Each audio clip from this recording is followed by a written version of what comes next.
All the comments would be fatty McFat, fat, fatty, fatty, fatty, fat, fat. Oh, look how fat he is, right? Look at that fatty. You know, haha, big fun, stupid fatty. I bet he can't go up the stairs. And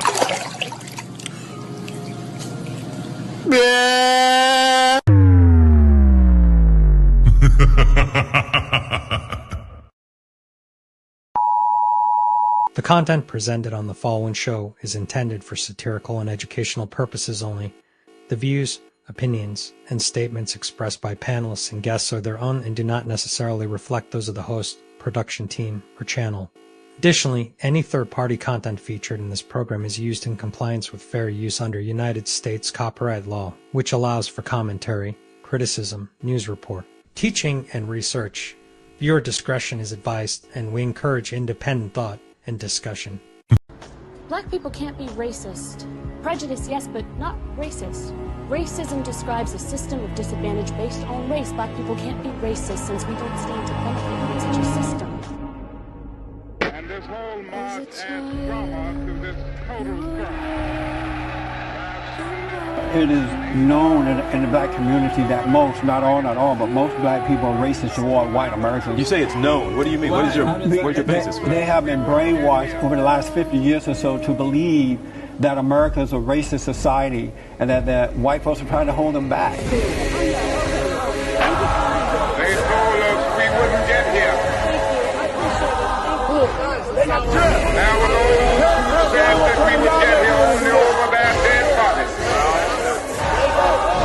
All the world today knows that we are here, that we are standing before the forces of power in the state of Alabama saying we ain't gonna let nobody turn us around. My father came to this country with nothing. He couldn't even speak the language. But he worked hard and he made a place for himself and his family. Now why can't you people do the same? Hey, my grandfather built this country, man! Let's talk about George Floyd. You said George Floyd's death was a terrible thing. Terrible. Why are African Americans still dying at the hands of law enforcement in this country? And so are white people. So are white people. What a terrible question to ask. So are white people. More white people, by the way. More white people.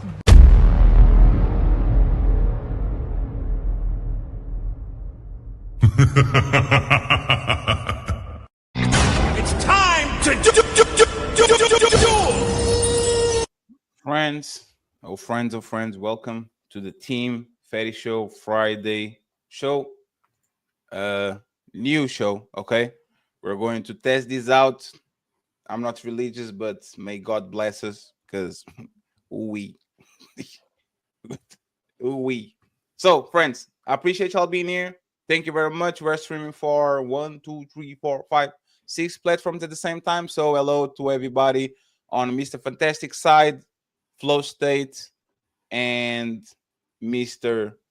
Jake. I appreciate you, Ghosty. I don't know if you want to do it too, but you can do it too. Okay. So thank you very much for being here. I appreciate y'all. This is the first edition of the show. We are trying to get people to have a mature conversation, to debate these topics, like the title says, or the title of the show, Breaking Ground. We're going to try to find the common ground, okay? We're going to try to find the common ground. This is not a debate. This is not a panel.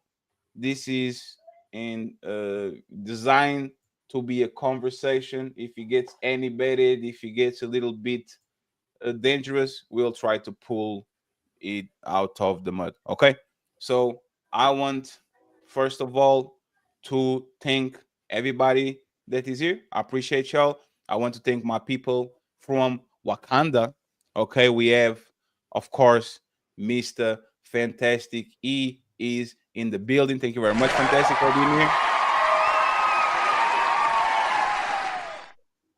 Salute to you, sir. I appreciate you. Thank you very much. We have returning guest, GBG General Cheeky is back. Shout out to Cheeky's in the building.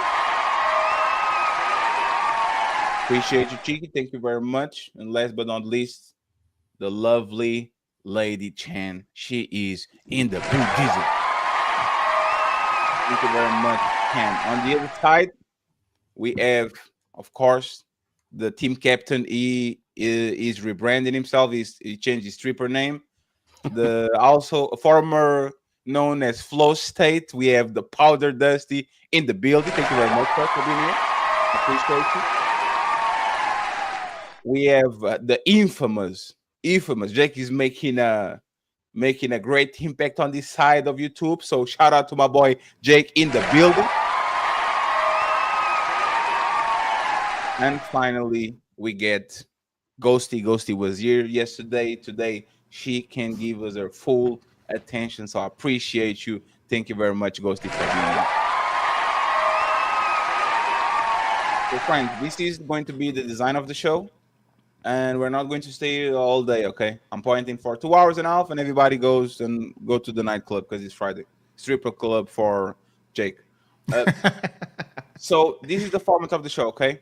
It might look like it's Wakanda versus Valhalla, but in reality, we are going to debate racial topics, and people can actually go and debate people that are on their team. There's people that are more conservative, people that are more liberal. So we are going to figure out, when I present the topic, which person agrees with this or disagrees with this, so we can have a baseline of who is against and in favor, and then we put him in the middle and we do what we do. I will say this: the people that are in the middle are not the only ones actually talking about the topic, okay? So the people that are on the sides can cut people out, join, and do all they need to do so we can actually have a conversation instead of a one-on-one and people get frozen in the side, okay? There's no monetization for this show when it comes to games and all that, but like if you want to super chat your opinion, we are going to read it between we change it the segments, okay? Every 10 minutes we end the segment and we go ahead and we read the super chats. There's not going to be a decision of who won, who lost. We're just going to go ahead and have fun. I'm going to drop all the links of all the content creators in the chat multiple times. They're right there on the description.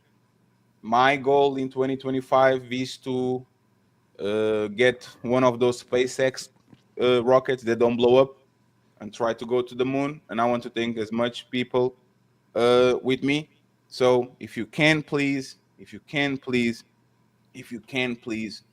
like, subscribe to their channels and all that, I would truly appreciate it because it makes us look extremely good, okay? The Untouchables are an inclusive brand, are not an exclusive brand. So if you guys could once again make sure to follow them, I would truly appreciate it. Let me read these super chats before we start the show, and then we move along. Shout out to my boy Player One. Player One is incredible, man. I have no words for this man. The MVP, he gifted 5 Untouchable memberships. Thank you very much, Player One. I believe that there's multiple so-called black leaders who believe that they are untouchable. The Untouchable Empire, baby. Thank you very much, Player One. I appreciate you. My brother Ilkan Ali in the building. Hey, what's up, Cheeky? Fantastic. Lady Chan, Flow State. Jake the Snake. Wait. Look how he spelled my name. He gets on my nerves. He does it on purpose. No, this time he didn't fuck up the Chan, which is an improvement. Yeah, it's an improvement. He fucked up the lady. And Ghosty in the house and motherfucking thank you very much. I appreciate it. Thank you very much. Salute. We have Warp Gaming. It says, oh, salute. And now I learned that one is the salute thing. I learned it. Salute Flow, all Pollies. Well, bro, I appreciate y'all supporting Flow State. We have my boy KG. He says supporting the stream, Fatty. Thank you very much. I appreciate it. And finally, the scam god, Reese God, Princess Cammy says salute to the beautiful people on the panel. So he's only me. Thank you very much for the salute too, Cammy. I appreciate you. Today goes as usual, $100 via Cash App or PayPal, and 15 members. We already have 5 members, so I appreciate you. Oh, now we have 10. Shout out to my boy Jason Jamieson in the building. So we are 10 on 5. So we are going to start the show. Thank you very much, Jason. I appreciate you. We are going to start the show. It's time to do. So where do we go? Where do we go? Where do we go?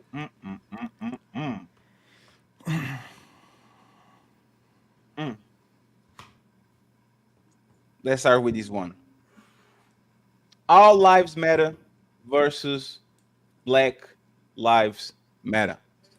Okay? All lives matter versus Black Lives Matter. We're not going to talk about the organization because the organization is clearly a fraudulent organization. We are going to talk about the movement. On a raise of hands, who supports or who has a favorable opinion about Black Lives Matter? Cheeky and Ghosty. And all of the others have a negative opinion about it, right? Yes. Okay. So I'll leave Flow State in the middle, and I'll bring Cheeky down here and Ghosty. Go get the swords and the because it's going to be 2 against the rest of y'all. So that's a fun, friends. I appreciate it. It's time to do. Flow State, you get the floor. Why do you have a negative opinion about Black Lives Matter? Because Black Lives Matter was addressing issues that people of every race face. There's nothing race exclusive about police brutality and police overstep. So the name itself, the slogan, I can understand in a sense, but really, if you look at it from big picture, it's creates division where there is no need for division, and actually there should be unity, because this is an issue everybody deals with. So I don't know why you would name your movement something that is exclusive of people that would be in the same team as you otherwise. Cheeky, why do you see the Black Lives Matter in a positive light? Because it stems from a historic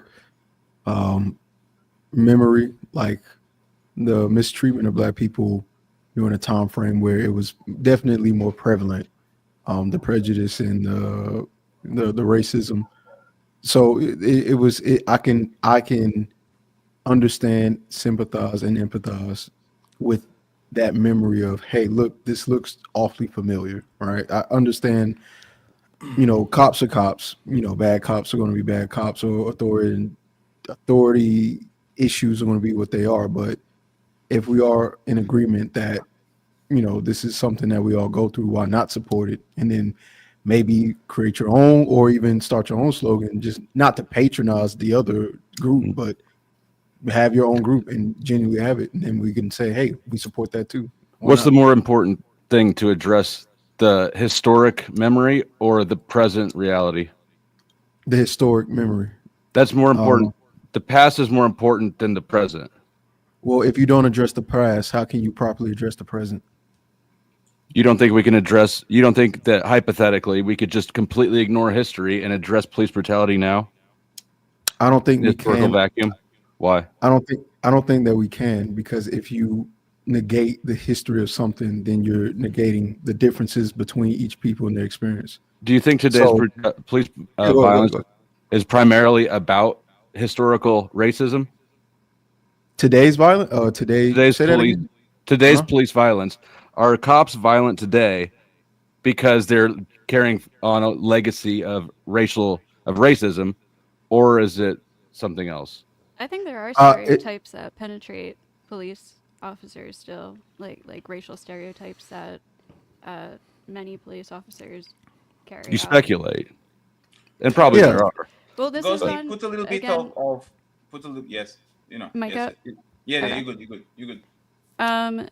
Again, like anecdotal, but just from personal experience, and hearing other people's experience, I'm pretty sure racial stereotypes are still prevalent in not even just police brutality, but police activity in general. So Yeah, but I understand it can be blown out of proportion in the media, but I don't think that means that it's not a problem at all. Fantastic. the problem with that though is even when you look at black precincts like top to bottom, like Baltimore was one of the most corrupt and one of the worst and most, you know what I mean, for majority black police force, mayor, all that stuff, and then still they killed a black man. Yeah, So that's where I was going to say the Go ahead. stats even show that black police officers are more likely to delete a black suspect more so than white officers. Exactly. And then the same thing happened. And then the same thing happened in Memphis, Tennessee. So yeah, that's the problem. That's why I can't get behind the Black Lives Matter thing, because even though Fatty said it, it has been overtaken by what Political it really figures. Truly was. It became extremely political, and as a tool, So it once became it's tainted to that point. Yeah. So just real quick, and I'll throw it to you. So yeah, once you taint something to that point, and it's purposely made as divisiveness, and along with being a $1 billion scam, it's really hard to support it because you can't support one without the other. You can go ahead. Yeah, no, I was just going to say, I think it's been politicized so much, especially by a particular the Democratic Party, to where I've noticed that when an election year comes around, Black Lives Matter so much more when the election year is already there, right?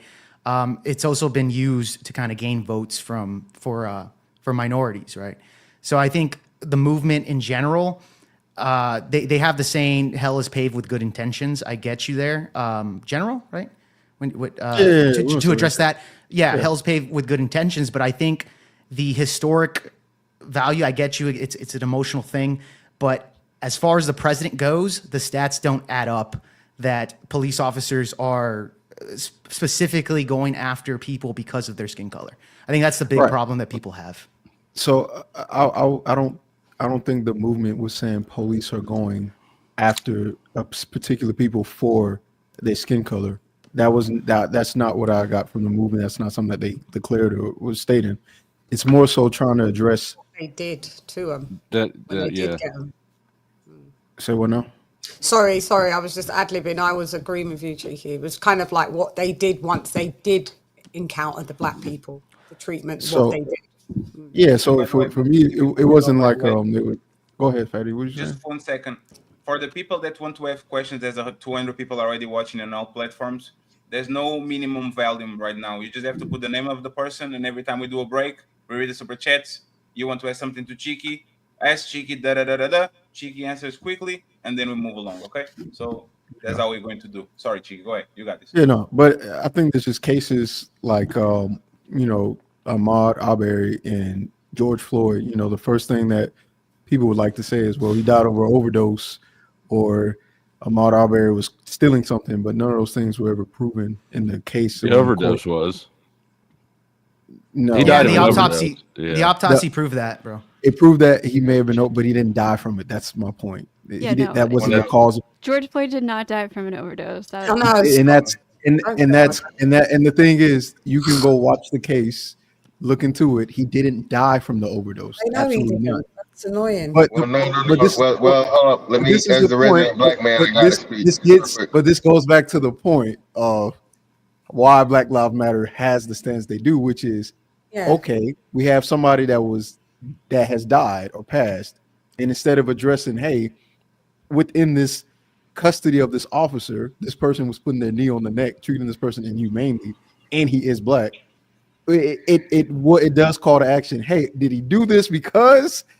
Why is this happening? Right? Because this looks awfully familiar. And what do they say about history? If you don't know history, you're doomed to repeat it, which is why history matters. So I got it. So let me hop in. So first off, the knee was not on his neck. That was found out in the trial. It was on the shoulder. Trial.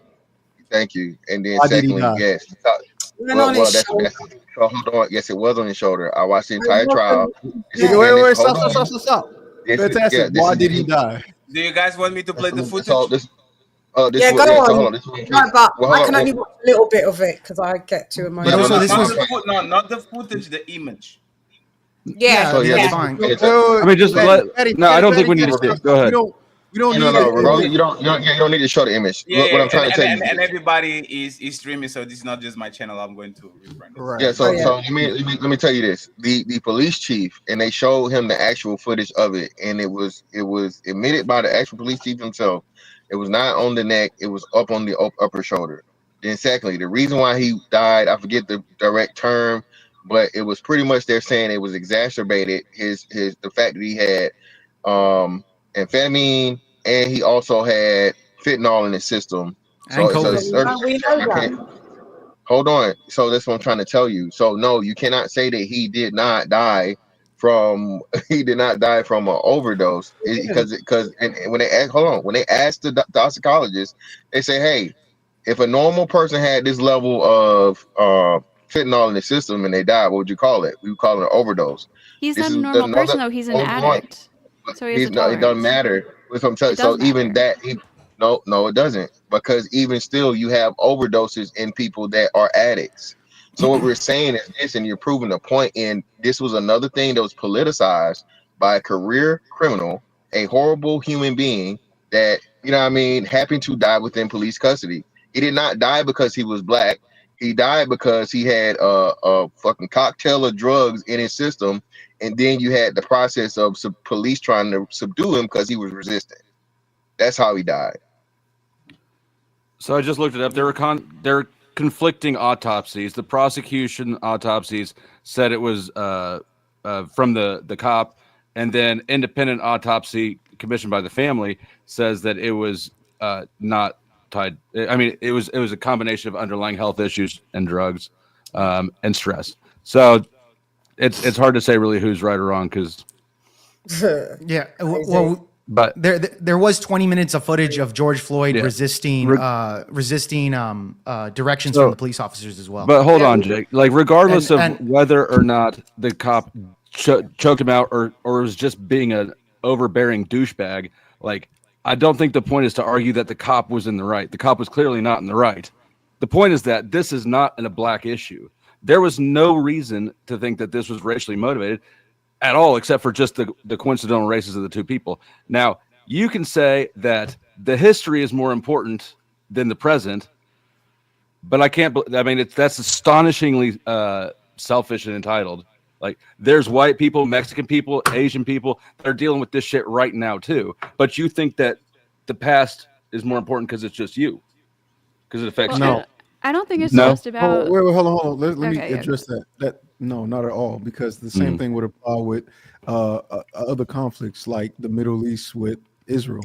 If you don't understand the history behind that area or particular thing going on, you're going to have a take that could be very ignorant or very, very short-sighted or one-minded because you're not aware of the full context. Pretend I don't know anything. I was born today, but I want to stop police violence. What is it about the history that I could do that my ignorance would be a problem about? How would that inhibit me from stopping violence if that's my goal? How would you not knowing the history stop? If I want to stop police violence, but I'm completely ignorant of the past, what misstep am I going to make? How's that going to fuck me up in my efforts? Well, that just depends on what it is you're trying to do. Like, what are you born a certain race? Have you had a certain experience? I'm me. I was born yesterday. All I know is cops are assholes. I want to do what I can to advocate that they stop committing violence against citizens. What is the required prerequisite knowledge for me to engage in that premise? The law, one. Okay. The history and the state of that law. You need the history of the law as well for that. Why do I need the history? I don't need the history of the law. Yeah, you do. How do you get the laws we have now? If I know it doesn't matter. If I know what the law is now and I know what I want it to be, I don't need to know the history. How do you change laws? How do you justify changing something if you don't know the history of something? Of 5 minutes to. But yeah. I mean, because y'all gotta. So on this part, no, Cheeky is correct. Especially when you're talking law, you must know the history of law because there's such thing as precedence. So you cannot discuss law without knowing what it was. If you just show up today and you don't know. Fair enough. So you're saying legal precedent. Yes. Legal precedent. Okay. You need to understand. You need to understand the context in which that law was designed and created to make amendments or any changes to it. If you don't have any context or understanding of that, which would include the history of it, then you're going to have a hard time justifying or asking your lawmakers to make any changes. So if you try to do anything without bringing into history as to why it should change because of a new context, you're going to have a hard time doing it, which is why we have the justice system now to go, hey, look at how this law was made during the time frame it did. We have people to interpret our time frame now to what it was then, and they need to know history. If they don't, then they make incorrect decisions or make decisions that don't best suit you or the people itself. You need to know history. I disagree. And one more thing. Well, I think and most important, just real quick before you go. So again, to Chiggy's point, and this is what I'm saying, that it is a legal precedence to it, specifically because of the crack to powder cocaine laws and the way that the sentences were handed down. So if you don't understand that, to where the United States government admitted that it was wrong, you know what I mean, by racially, you know what I mean, pretty much racially motivated sentences, that gives credence to the side that Chigi's talking to, where there's definitely a racial aspect in the history of the American justice system, as to where you have unjust sentences being handed down for, you know, the same thing from a scientific standpoint or whatever. Sure. I'm not denying that there was injustice. I'm just saying that me focusing on, or even knowing, I could, if I start right now and I want to legalize drugs, which actually I do, I don't actually need to know the whole racist ass history of drug laws. I need to know where we're at. I do need to know legal precedent. I'll give you that, so that I know how to proceed forward.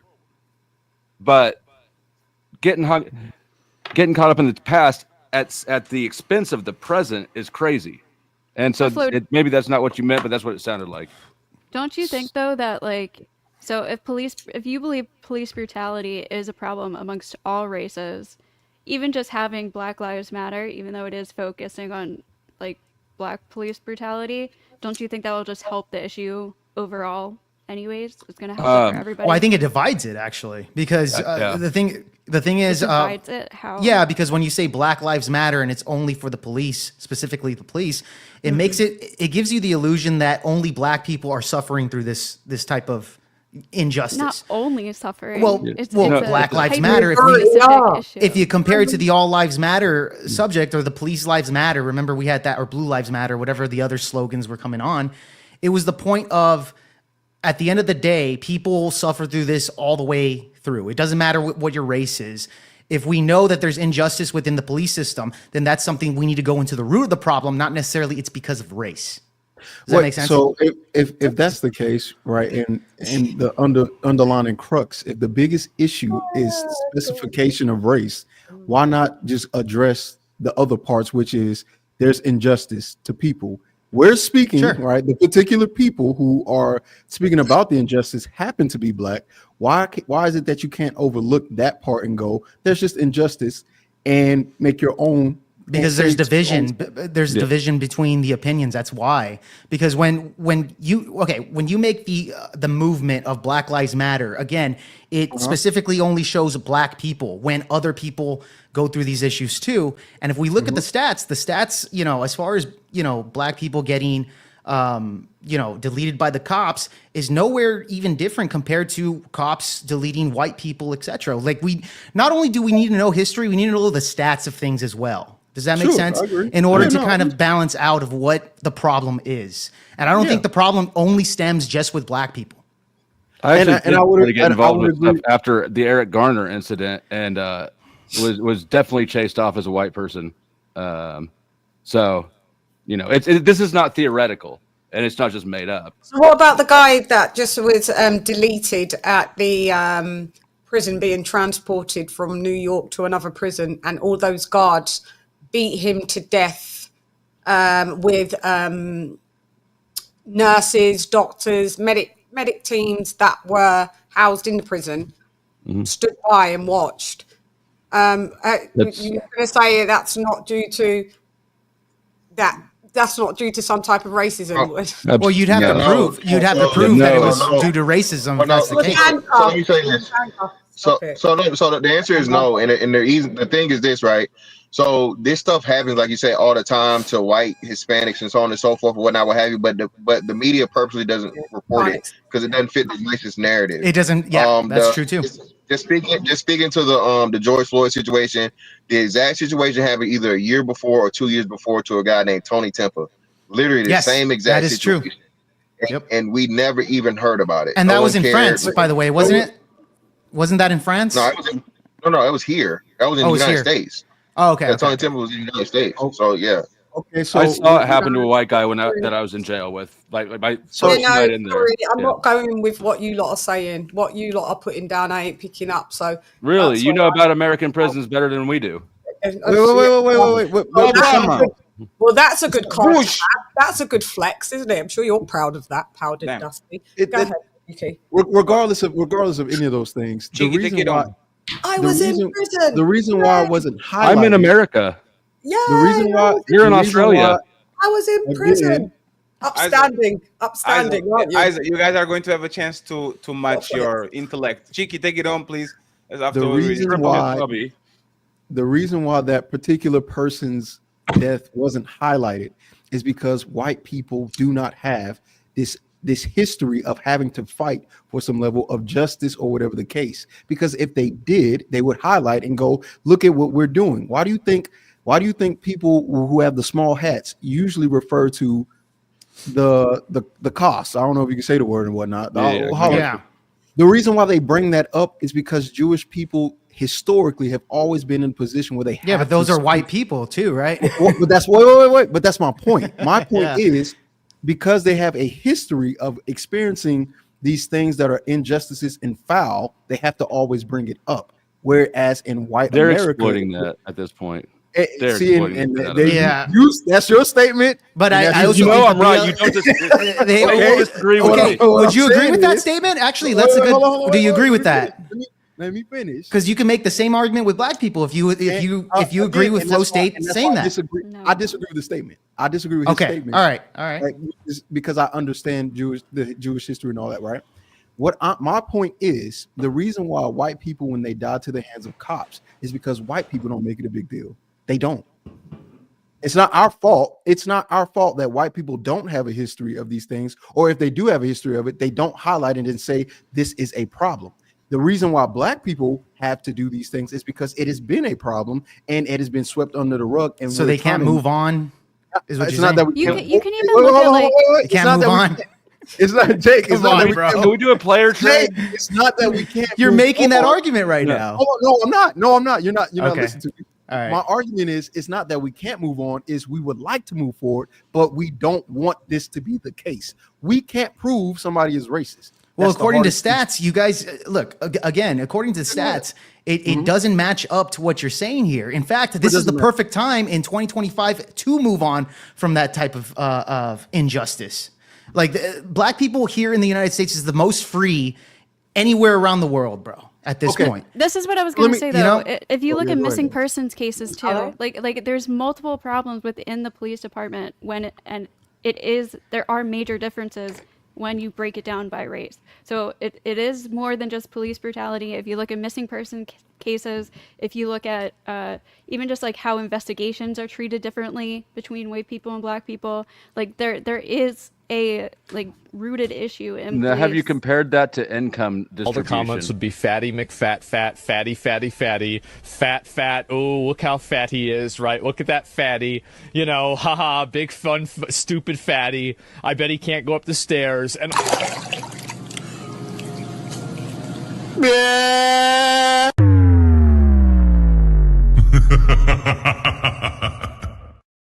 we ended the first segment, okay? Damn it. Shout out to the 300 people watching. Shout out to the 300 people watching. I appreciate y'all. Please like and support. I wanted to hear the Australian talk more about American prisons. Y'all going to I wasn't in one, and you should be proud. Izo, I'm talking. Y'all are going to have time to duke it out in the environment. In the federal prison. In the environment. This is the world. Like so, duke it out there. What he's saying is this is part black. That's all. So we are going to make sure that we go to the next topic. Like I said, there's no minimum. There's no minimum amount if you want to ask a question. The question has to be pointed out to somebody. Okay.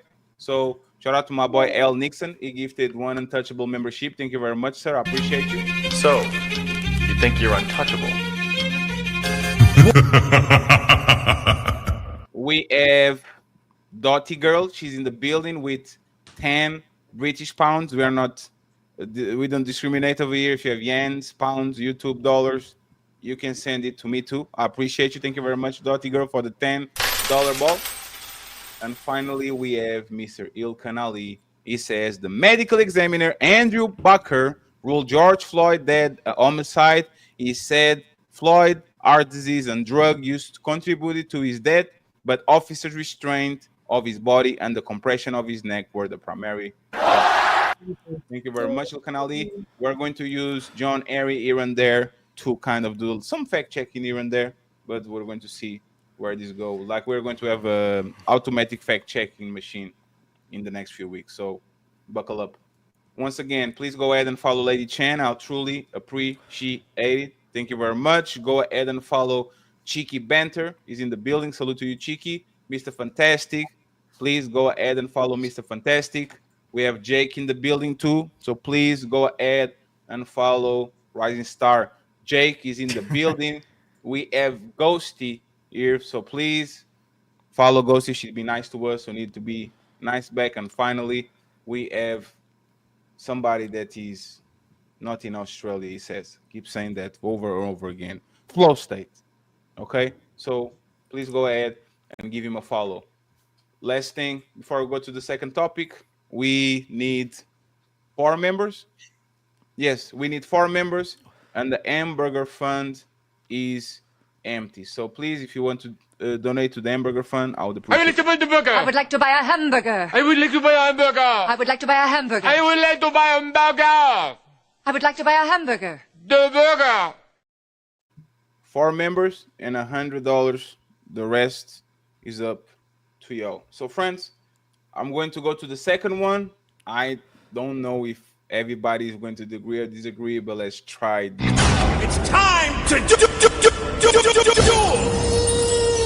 The N-word debate. Who should and shouldn't use it? Fantastic. Why are you doing that face? You are a grown man. You are 40. You are grown enough to have this conversation, okay? Anybody is against the N-word being used against being used by people that are not black?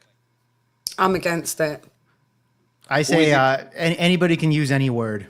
Okay, so Jake is in favor. What about you? the question? Are you talking about like legal or just social? Yeah, you know. No, not legal, not legal. Legal, like everybody. No, not legal. So I think it's socially uncouth. So I'm against it. Yeah. So you are against it? What about you, I think I don't think that white people should use it. I honestly don't think black people should use it either. But but it's not my fight. But there's let's stay over there. Flow State stays over there with the black people should not use it either. Jake is completely against it. So let me put Jake in the middle, and let me put Lady Chen too, because she being quiet for a second. And we start the second clock. Once again, Jake has a strong position, and Flow State has a soft position. That's what she said. So let's try to let's try to have fun with this one. Go ahead, Jake. Can we start off with Jake saying it? Yeah. Oh no. Hey, you know it's funny? There's debate because I was on another panel and somebody said what Elon Musk did was not a Nazi salute, and I said I agree, do it. And the person said, "Nah, I'm not doing it." I agree, we was not doing it. Now go. Let's have fun, friends. We have 10 minutes. No need to extend the clock. If the topic is out by the end of the round, we extend it 5 minutes. It's time to do. Yeah, just to kind of clarify here, do I think the N-word is a good word to use? No, I don't think so. I don't think any slur in general is good to use. But however, if somebody uses the word, I don't think anybody can justify for any type of violent activity on somebody that uses a word that you don't like. I don't think anybody should be crucified for using the N-word or using the WB word, right, for Hispanics, or the S word or the CH word for Asians, etc. There's a whole bunch of slurs out there for people.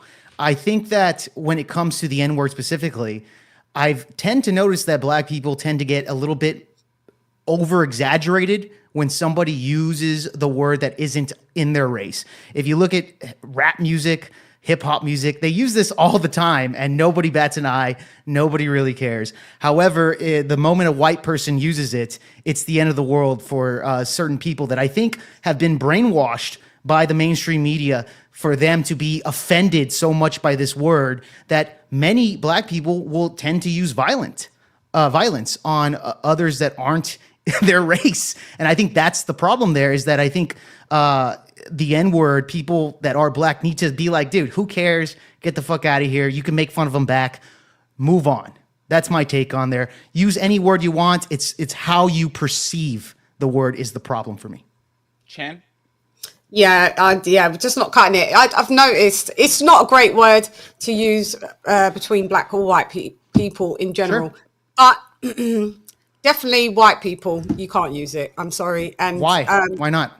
Well, you can, but the consequences, it depends. I'm talking from this side of the pond, and in this over side there of the in pond, in Australia. As much as you, he's trying to throw me off, but let's go, Jake.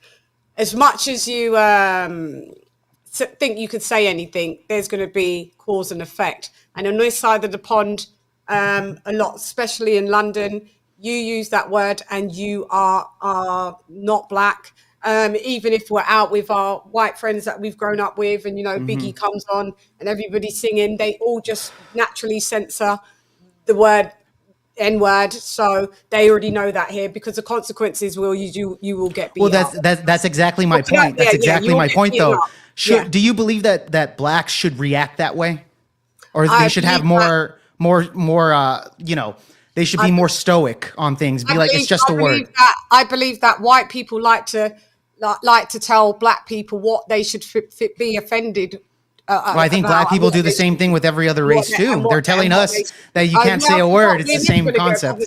With this one, isn't it? He overtalks you. Can I get tagged in? Hang on, let me just finish. One second. Let Chen finish, and then we go from there.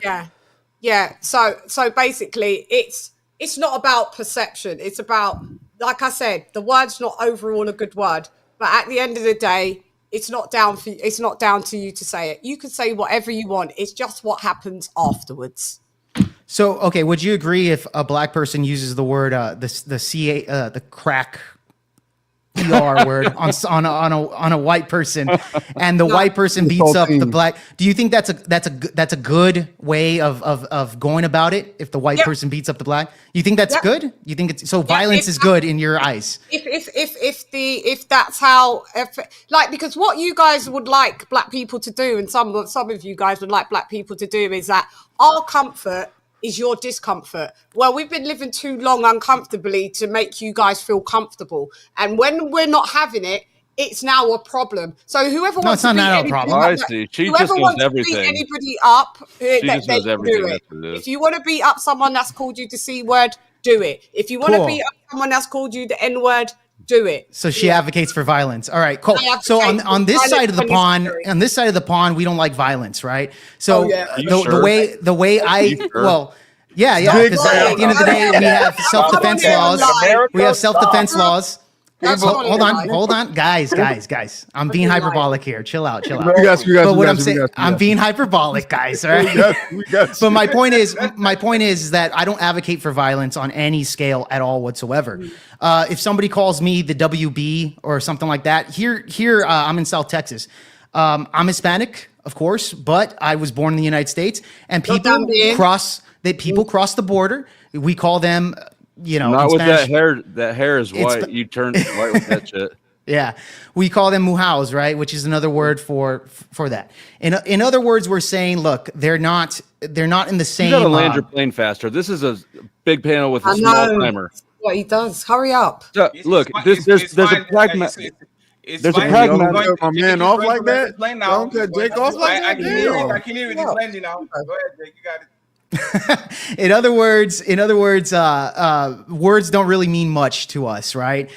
Even down here in the valley, they use the N-word, etc. It is what it is. I don't agree with it, but however, people don't react in that certain way. I get you, but I think the problem is that reaction that you just said. You're okay with advocating for violence. Oh well, we'll all live another day. It's a respect thing, though. It's not just about reacting. It's not about like how other people are going to react. It's about it first starts with the respect.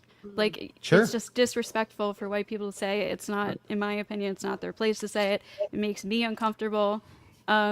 So yeah, I don't agree. But that's with people, subjective, like, right? I don't If you're agree with trying people to disrespect acting someone, violently. right?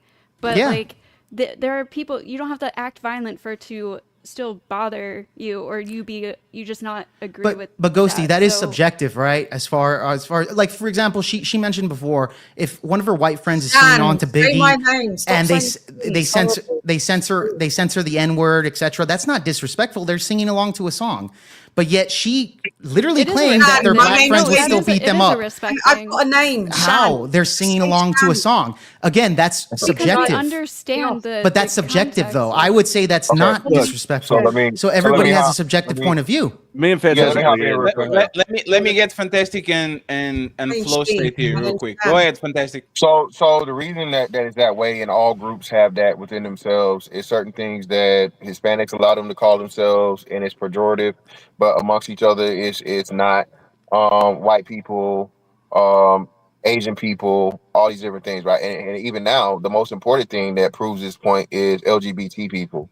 There's a strong word that we used to use all the time. All the Strong, time. real strong word. Grew up on it. You can't say that nowadays. So if that group of I miss people it that sometimes. right, me too. Trust me, I'm right there with you. Listening. So that's what I'm saying. So we've literally had a word that has been pushed out of the language and the vernacular, right? In a very, very short period of time for a very, very small group of people. But those group of people are allowed to say it and no one ever challenges them. So I say the same thing applies here. Okay. If you're a member of the group and you want to use the word however you want to use it, so on and so forth, this is just something that we all do. I liken it all the time to hey, you have like some not so nice nicknames that a person gets out of like doing something embarrassing, right? The people that person is cool with can call them that. But if a stranger comes up and they call them that, it's going to be an issue and a problem. But that will also be it's the same subjective, though, right? concept.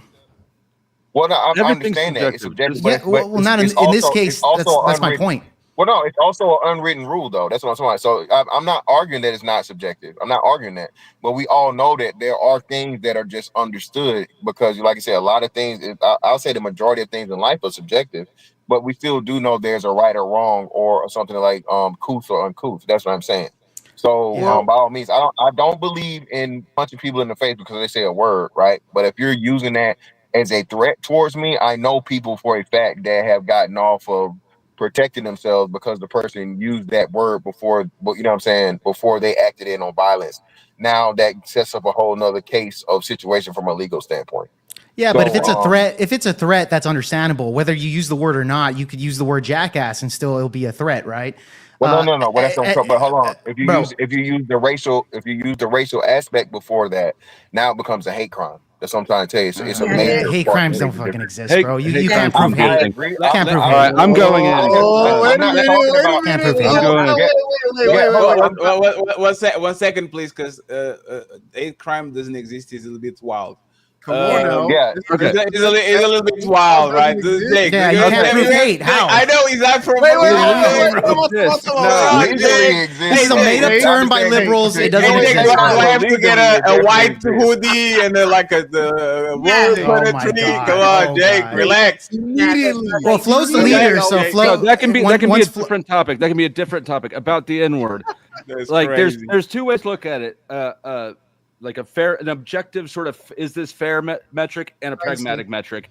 Objectively, if you don't want people saying the N-word, then you shouldn't say it as well. It's very much a part of culture. I think it's silly to give it so much power. However, pragmatically, it makes no sense for people for any other race to get all up in arms about not being able to say it or to make that their cause. Well, you could say it. Why can't we say it? Forget it. Let it go. It's not important. Don't die on that hill. Just don't say it.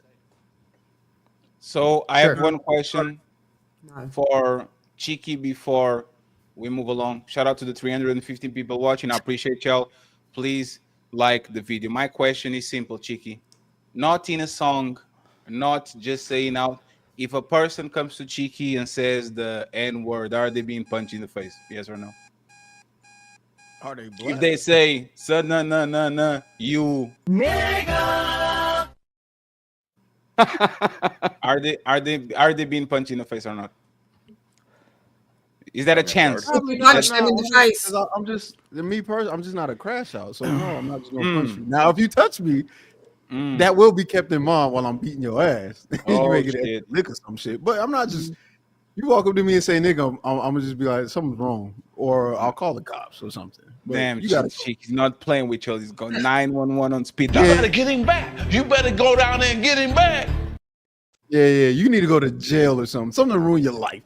No, not a punch in the face. Calling. I want your life Cheeky's- ruined.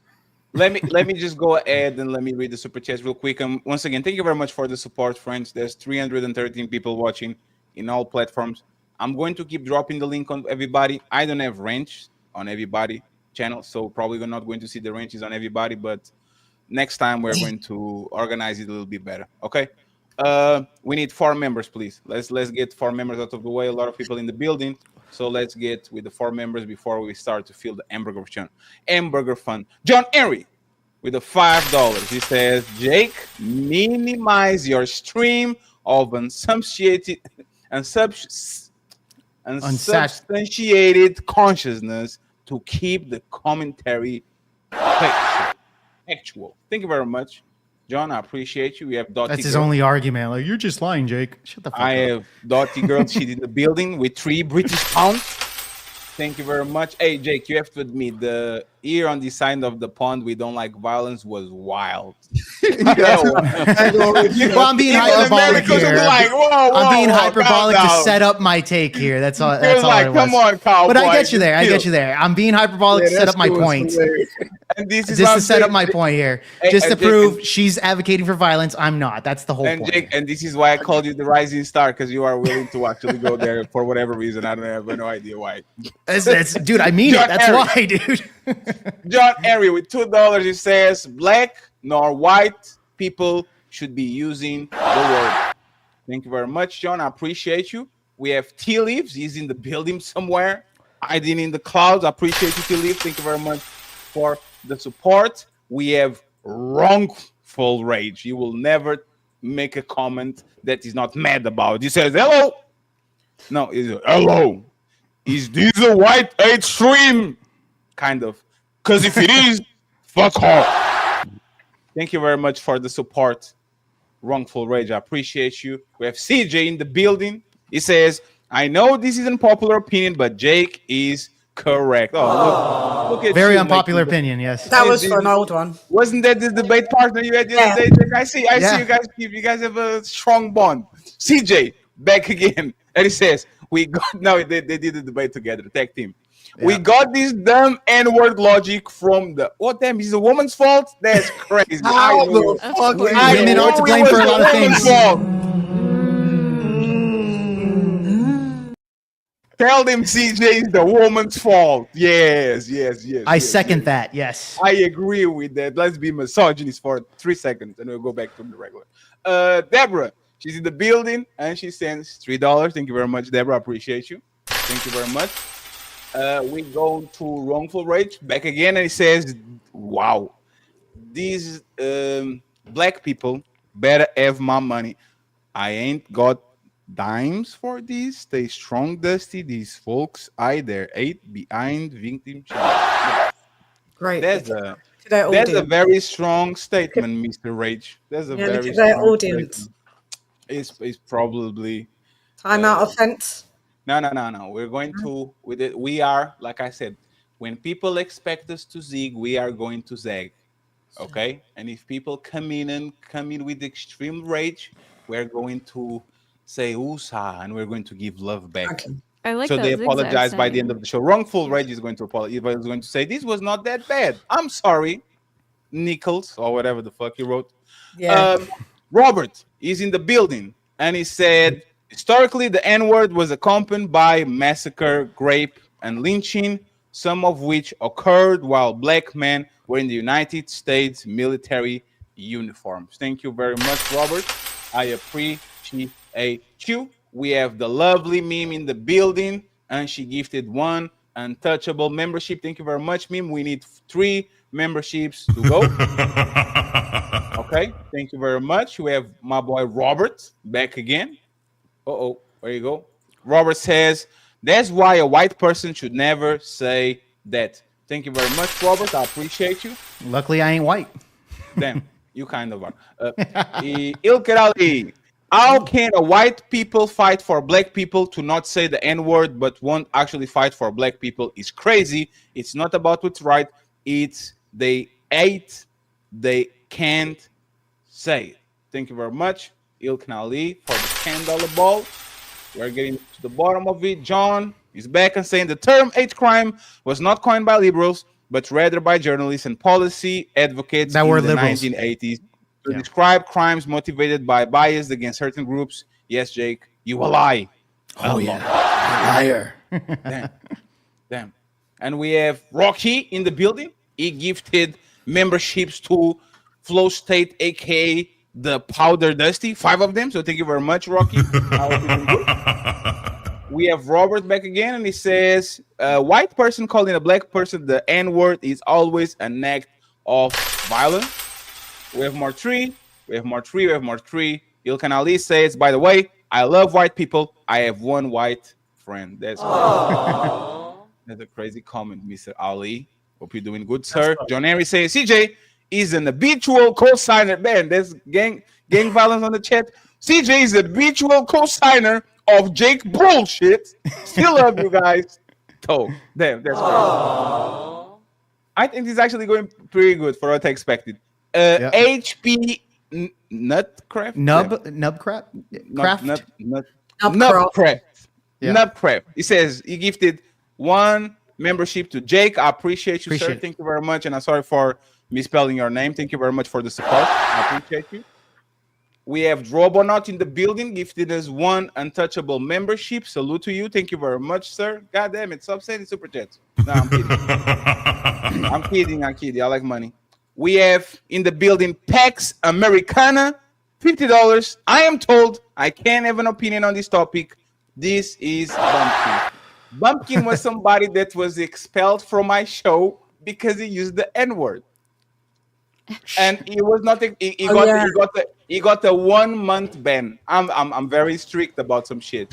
I don't go white panels call people snackers. I don't go to Hispanic people and call people I am very respectful of the places where I am, and everybody kind of understands when we go to certain places. There's some language we don't use.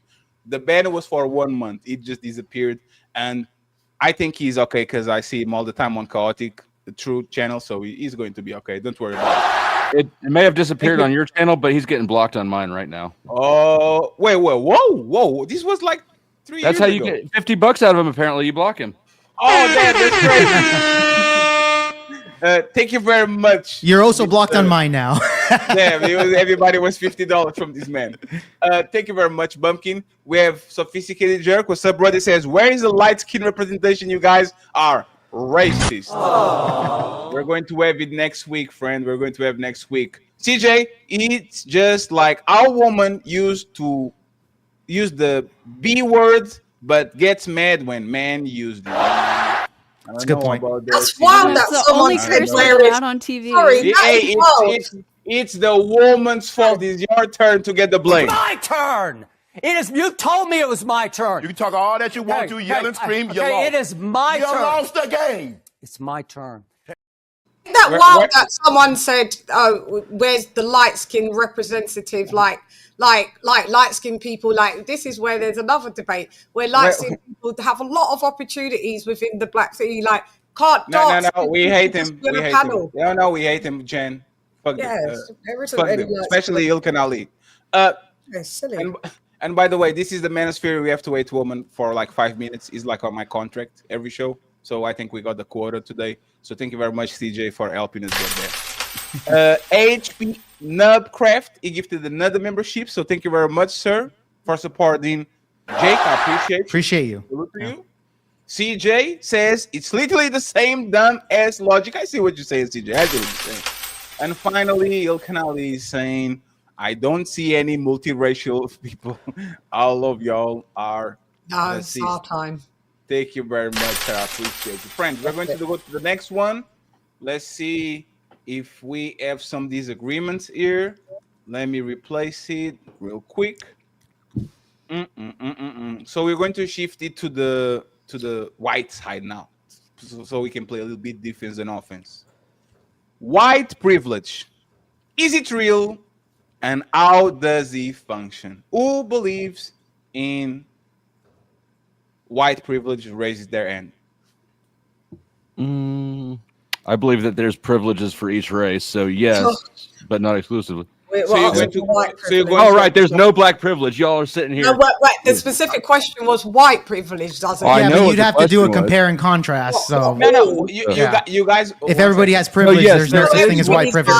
There is white privilege, but not Black Lives exclusively white privilege. So I don't know what that about. There's black privilege too. Yeah. 1 second, please. 1 second. Flow State is Jake, going to you're have not white, so you shouldn't be. You should be happy. 1 second, please. Okay, I'll be with you. All right. Yeah, there's white Yeah. privilege. Flow Fuck the State white will have people. Yeah, welcome. Flow State will have the soft position again. Sorry, Flow State. That's what she said. And can anybody that actually can you raise your hand again? This white privilege is this if you have like a cheeky go. Can you raise your hand if you believe it? Okay, so Mr. Fantastic doesn't believe it, and Jake. So this is going to be Fantastic and Jake with art position, and then Flow State with the soft position. Cheeky can be in the middle, and damn. Hey, Fantastic, go at it. You got this. Okay, we're going to have 10 minutes. So hey, black on black crime. yeah, sorry. I had to put it there. All right, cool. So yeah, I don't believe in white privilege because white privilege goes in hand with white supremacy. And no, you don't get an advantage for just being or whatever modernly. Now again, if we're talking historically, of course, slavery times and Jim Crow times, yes, white privilege existed. The biggest issue and problem I have with all these racial talks is people act like we never advance forward. Okay, I am not saying that racism doesn't exist. Racism will always exist. Racism is not exclusive to black people, from white to black. It's not exclusive, and again, it isn't something that only black people experience. White people can be the receivers of racism. Asian people, everybody can. So I don't believe in white privilege because I know white people that trailer parks is just like the hood exists. You feel me? So there's bad sides or impoverished people of all races and demographics. So when you talk about white privilege, it just supports the white supremacy narrative. Chigi? You made it, Chigi. Yeah, I think white privilege exists to the same extent or degree as before. Absolutely not. But I do think that there is some privilege in being white or being white in a predominantly white society. I think there's a privilege in that because there's some level of familiarity with that. A lot of people may not talk about, human beings looking for a common phenotype or something to relate to. And that in and of itself helps with a lot of different things when it comes to social standing, social things, when it comes to hiring, which is why like DEI and those things existed, because they were trying to address and counter-correct those things. And to a degree, it's been overcorrected. So I do think it exists. I don't think it's to the same degree or level it was in the past.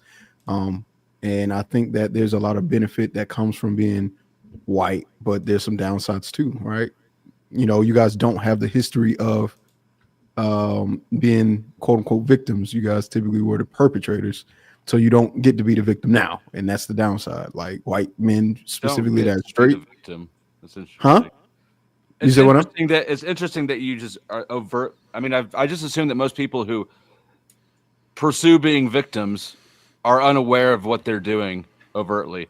But you know that you're pursuing victimhood as a privilege. Wait, are you No. It's not that I'm pursuing victimhood. I'm talking about the perspective. I'm talking about the perspective of people that'll see you. Like, for example, you as a straight white male, no matter how hard your life gets, somebody who of color or even white women will look at you and go, well, why don't you use your white privilege to do such and such? So even in your Doesn't sound like a privilege. That's what he's pointing out. That's what he's saying. But I'm talking. That's exactly what he's saying. I'm talking on the opposite end. That's what I'm saying. Oh, there okay. are privileges. This isn't a privilege. This is one of the things that I think don't come with it.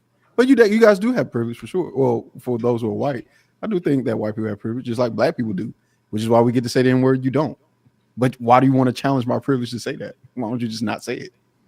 I think it's a lot of social. Why would I not say what I want Their to say? privilege that they think they can be involved in everything. That's the privilege is you thinking that I should just not say something about you guys. That's fucking crazy and entitled.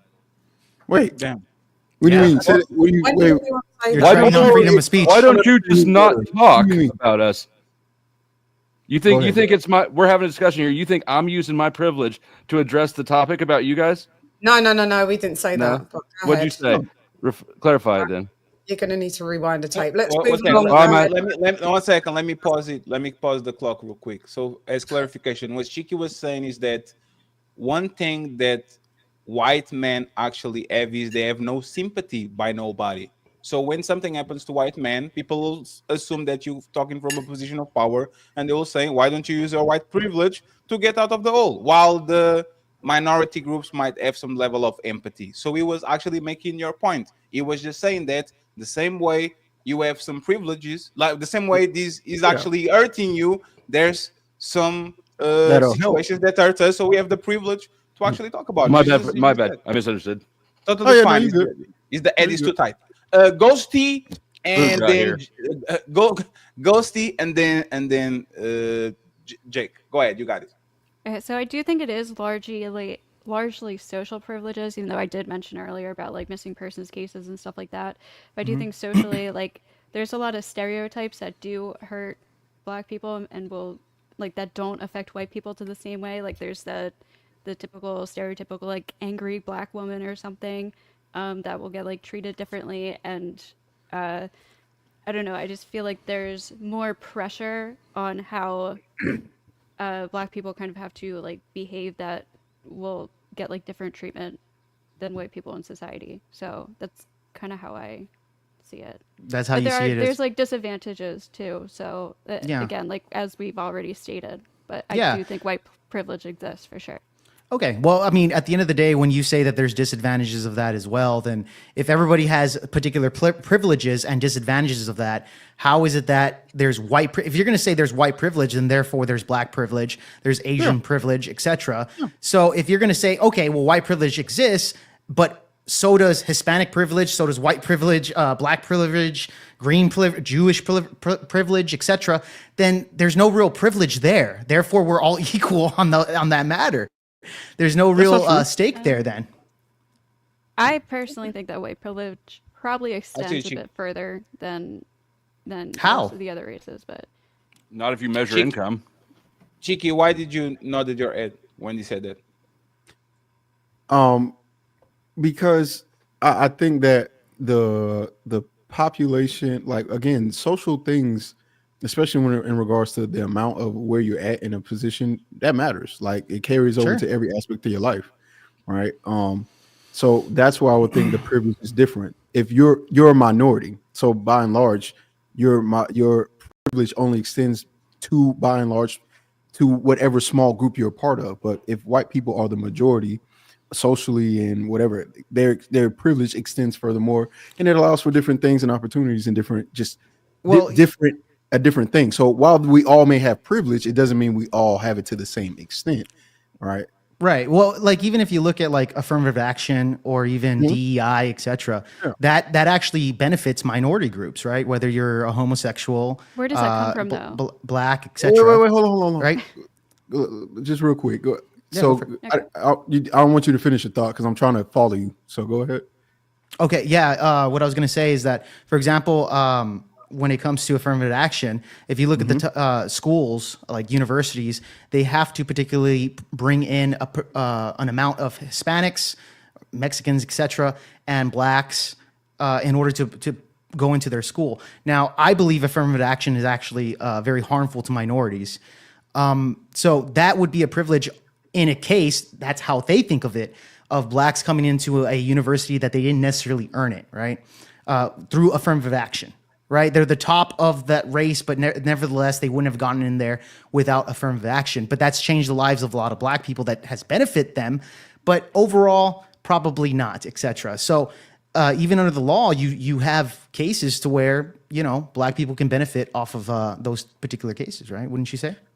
So that's a privilege. Yeah, I think, I would agree that and it's kind of a big one. It's kind of a big one. It's not that they didn't earn it.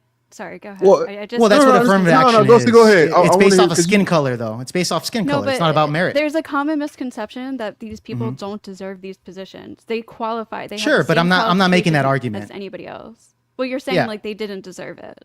Well, I think a lot of them didn't. I think a lot of them didn't. And also, the reason it exists is because there's an overwhelming white or man majority already. Well, the majority of this country is white. If you're saying the privilege is that we guarantee a small portion of spots instead of all I don't. So that's a privilege that the top blacks will get into that university, right? Even though they didn't necessarily wouldn't have gone in there without the affirmative action, and this affects Asian people and white people the most. It actually does hurt a minority in the Asians. Asians were actually the ones. Asians were the one that were being affected the most from the Ivy League standpoint. Yes, they are. Yeah. The lawsuit.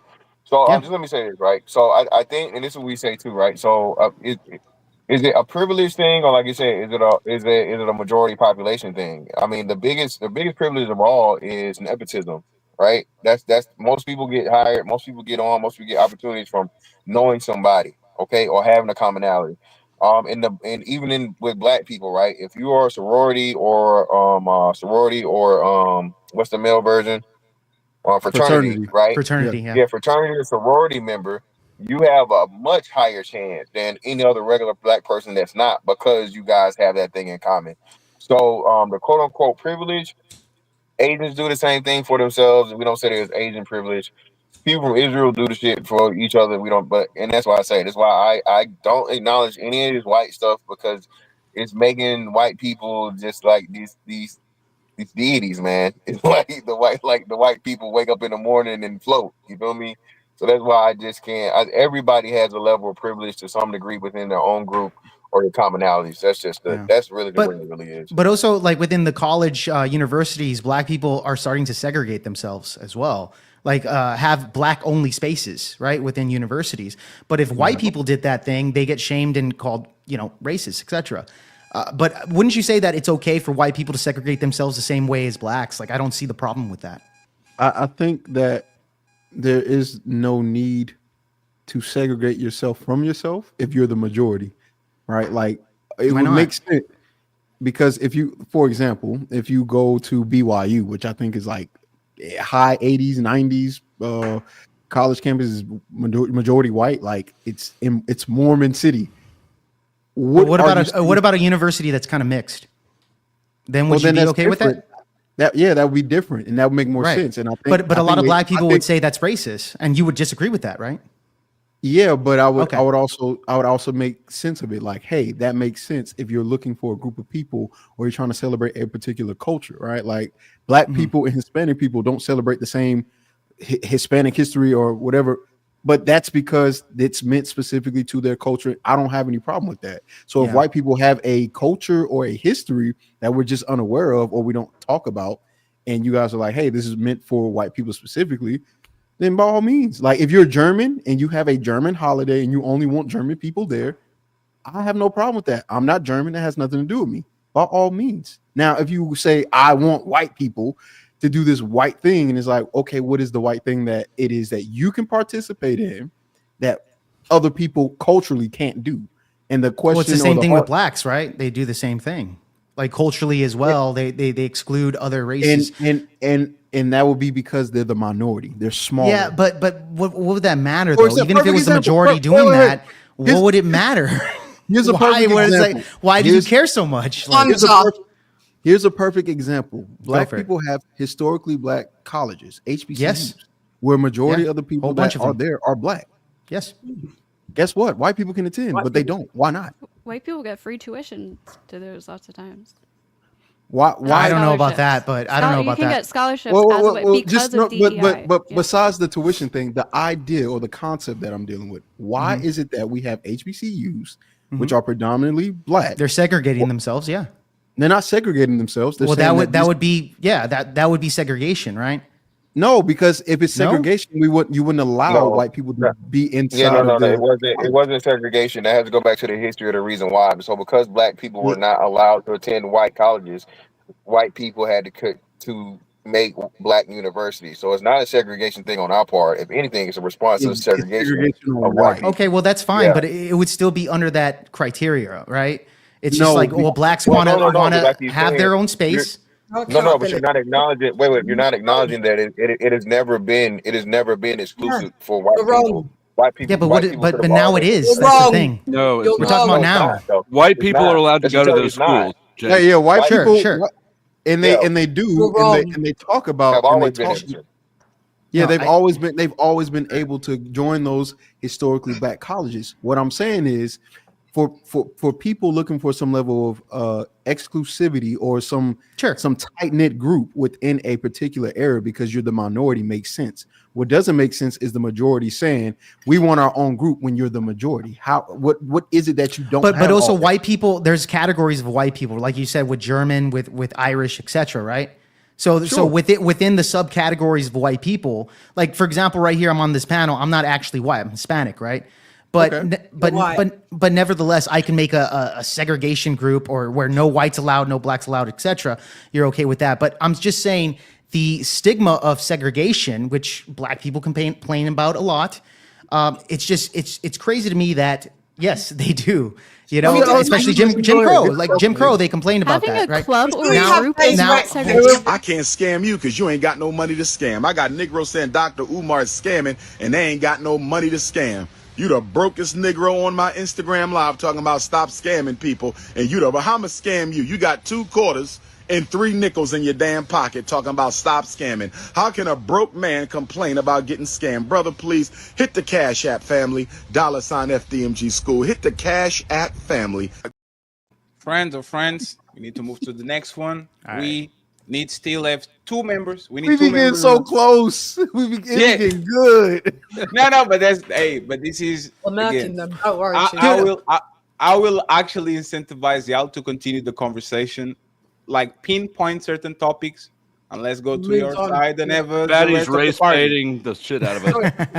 That's race baiting. That's crazy.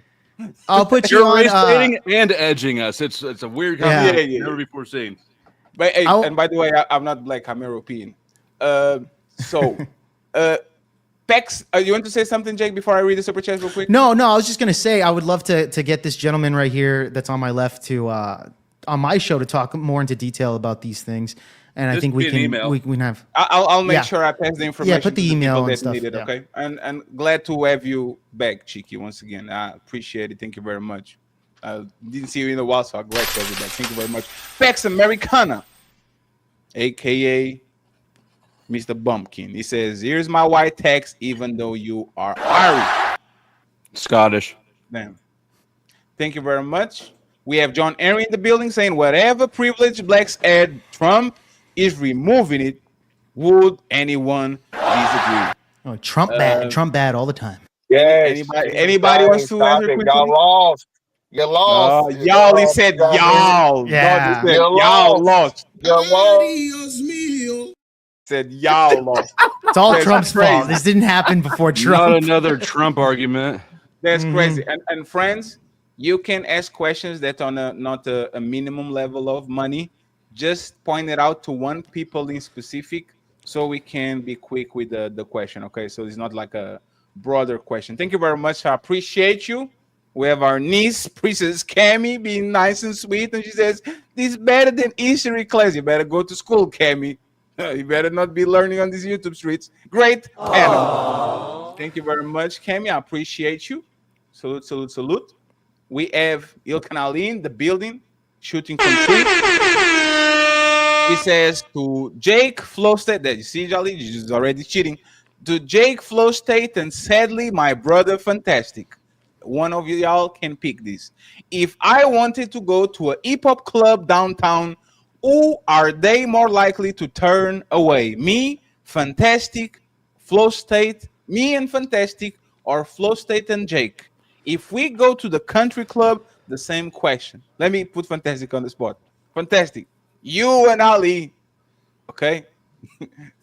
You leave Wakanda to go to a hip hop club downtown, and then Flow State and Jake do the same. Who is more probable to be stopped at the door? Neither one of them. They're gonna let the white boys in. They're gonna let the niggas in. And you know what's crazy? What about the country club? Fantastic. Hey, and by the way, Fantastic. Well, the country club Fantastic. different. You get the no. You get the Country clubs. You have boots. memberships. You get the cowboy boots. No, you get the full blown cowboy at you, and Ali are styling and profiling, ready to go. Who gets? No, they definitely go. They definitely gonna call me a boy and tell me to get away from around here. So yeah, no. I want to Everyone just turned away.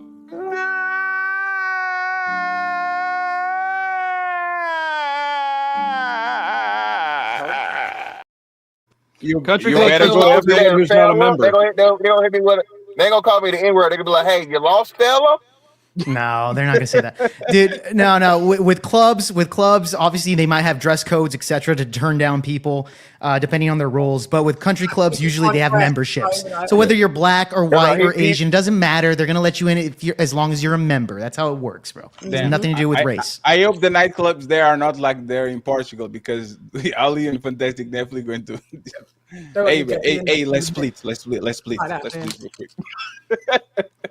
Shout out to Ali. Ali comes back and says, our black people turned away from a club that's playing all hip hop, aka black music, for a predominantly white crowd. White people listen to hip hop, buy the most, and get rich of it while condemning. Again, Ali comes back and he says, Ali's going to be on the show next week. White people aren't turned away from clubs. When have you ever seen that happen? Unless they're drunk or demonstrating aggression as a threat at the door, it would be odd to turn away white people from country clubs. Thank you very much. All these generalizations are wild. Damn. Fight back, Ali. Just my 4 cents. Just my 4 cents with $2, which contradicts the name, but it's fine. There is no black only spaces on any university. Yeah, there is. Much. I appreciate No. it. He got rid of that with the DUI. So there, or not DUI. DEI. Damn, that's crazy. So yeah, there black spaces are not like a thing in a lot of the college campuses now. So yeah, that's not a thing anymore. Okay. So fraternities, maybe, I guess. I don't know.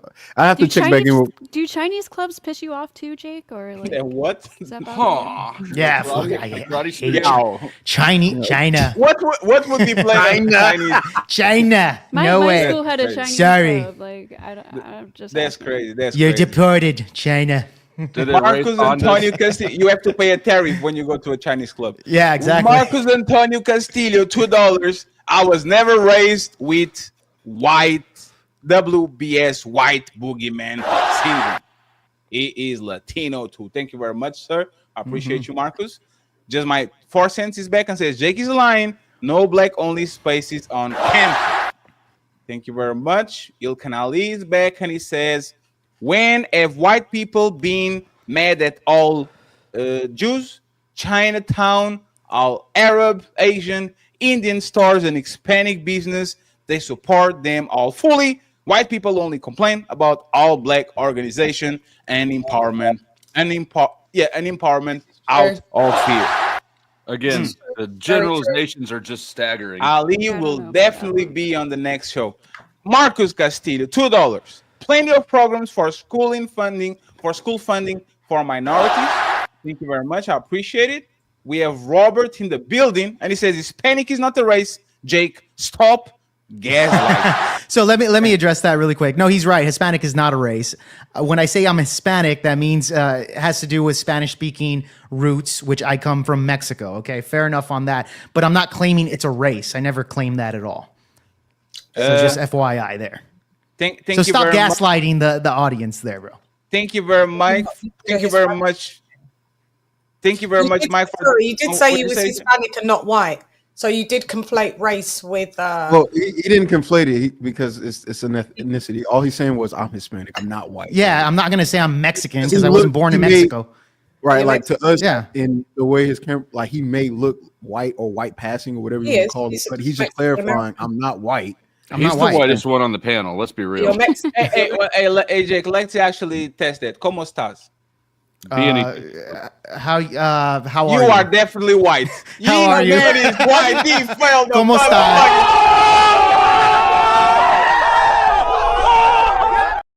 I failed Got Spanish it. class, all right? I failed Spanish Got it. class. Fuck Yeah, you. you're white. You're All white. right? Got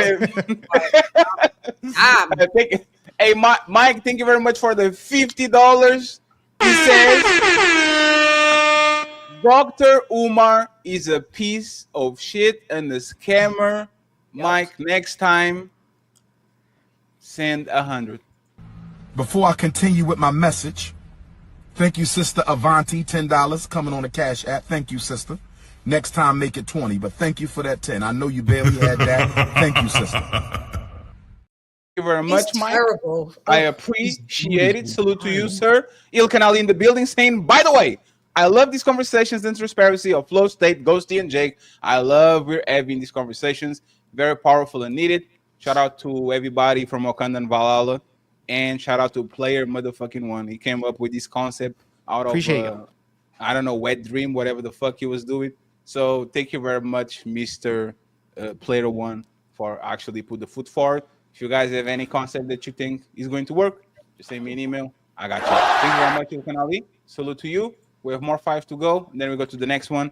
Cami, if you prefer learning from here rather than history class, you are contributing to idiocracy. Girl, stop. Damn, John. Let Cami leave. Ilkan Ali, $5 says, if you see white people get together at work, they're just congregating. When you see black people all together, you get a, what are y'all up to, buddy? Damn. We have, again, Pumpkin. He says, white people are not a monolith. Also, Fatty, could you not find the third white person for the panel? I'm just You got to get a real white guy on here. I assumed he was talking about Ghosty. Hey, again, I will say this. He didn't pass the no hablo inglés shit. That's hilarious. That's my favorite super chat so far, man. That's hilarious. I'm telling you, baby. Pumpkin is right. Ilkan Ali, $5 says, ever since Flow State, Jake and Ghosty got here, my credit has went up. Thank you very much, friends, for helping Ilkan Ali credit. John Henry says, gaslighting is Jake safe. He's my biggest fan, by the way. He's my biggest fan because he lost in a debate with me. Maybe John Henry is going back and he rose to the challenge. I think he's on Flow State side. I told him next time making 100. So thank you very much, Broke Mike 23 for the $150. He says, Omar is a piece of shit in this scam. I can't scam you because you ain't got no money to scam. I got Negro saying Dr. Umar is scamming and they ain't got no money to scam. You the brokest Negro on my Instagram live talking about stop scamming people. I have no idea who that is. Thank you very much, sir. I appreciate you. And to all the black conscious people, if you want to defend King Conscious himself, I will accept $100 to $150 to match because we can let these people get away with this. Okay, this man, Dr. Umar Johnson, is a legend. He will never catch somebody for some dollars. He will never ever do it. Okay, and the rest of you in Valhalla need to not let Mike carry the whole team. We must stay focused, friends. We must stay focused. This is all I'm going to say. Thank you very much, Mike, for the support. I appreciate you, sir. Thank you very much. John Henry finally says, "Cheat up, Jake." So, friends, I appreciate y'all. Fan. If you are from any side and you're watching this, there's 340 people watching. If you want to join a panel, you want to be on camera, please send me an email. Join the Untouchables. We have HR now.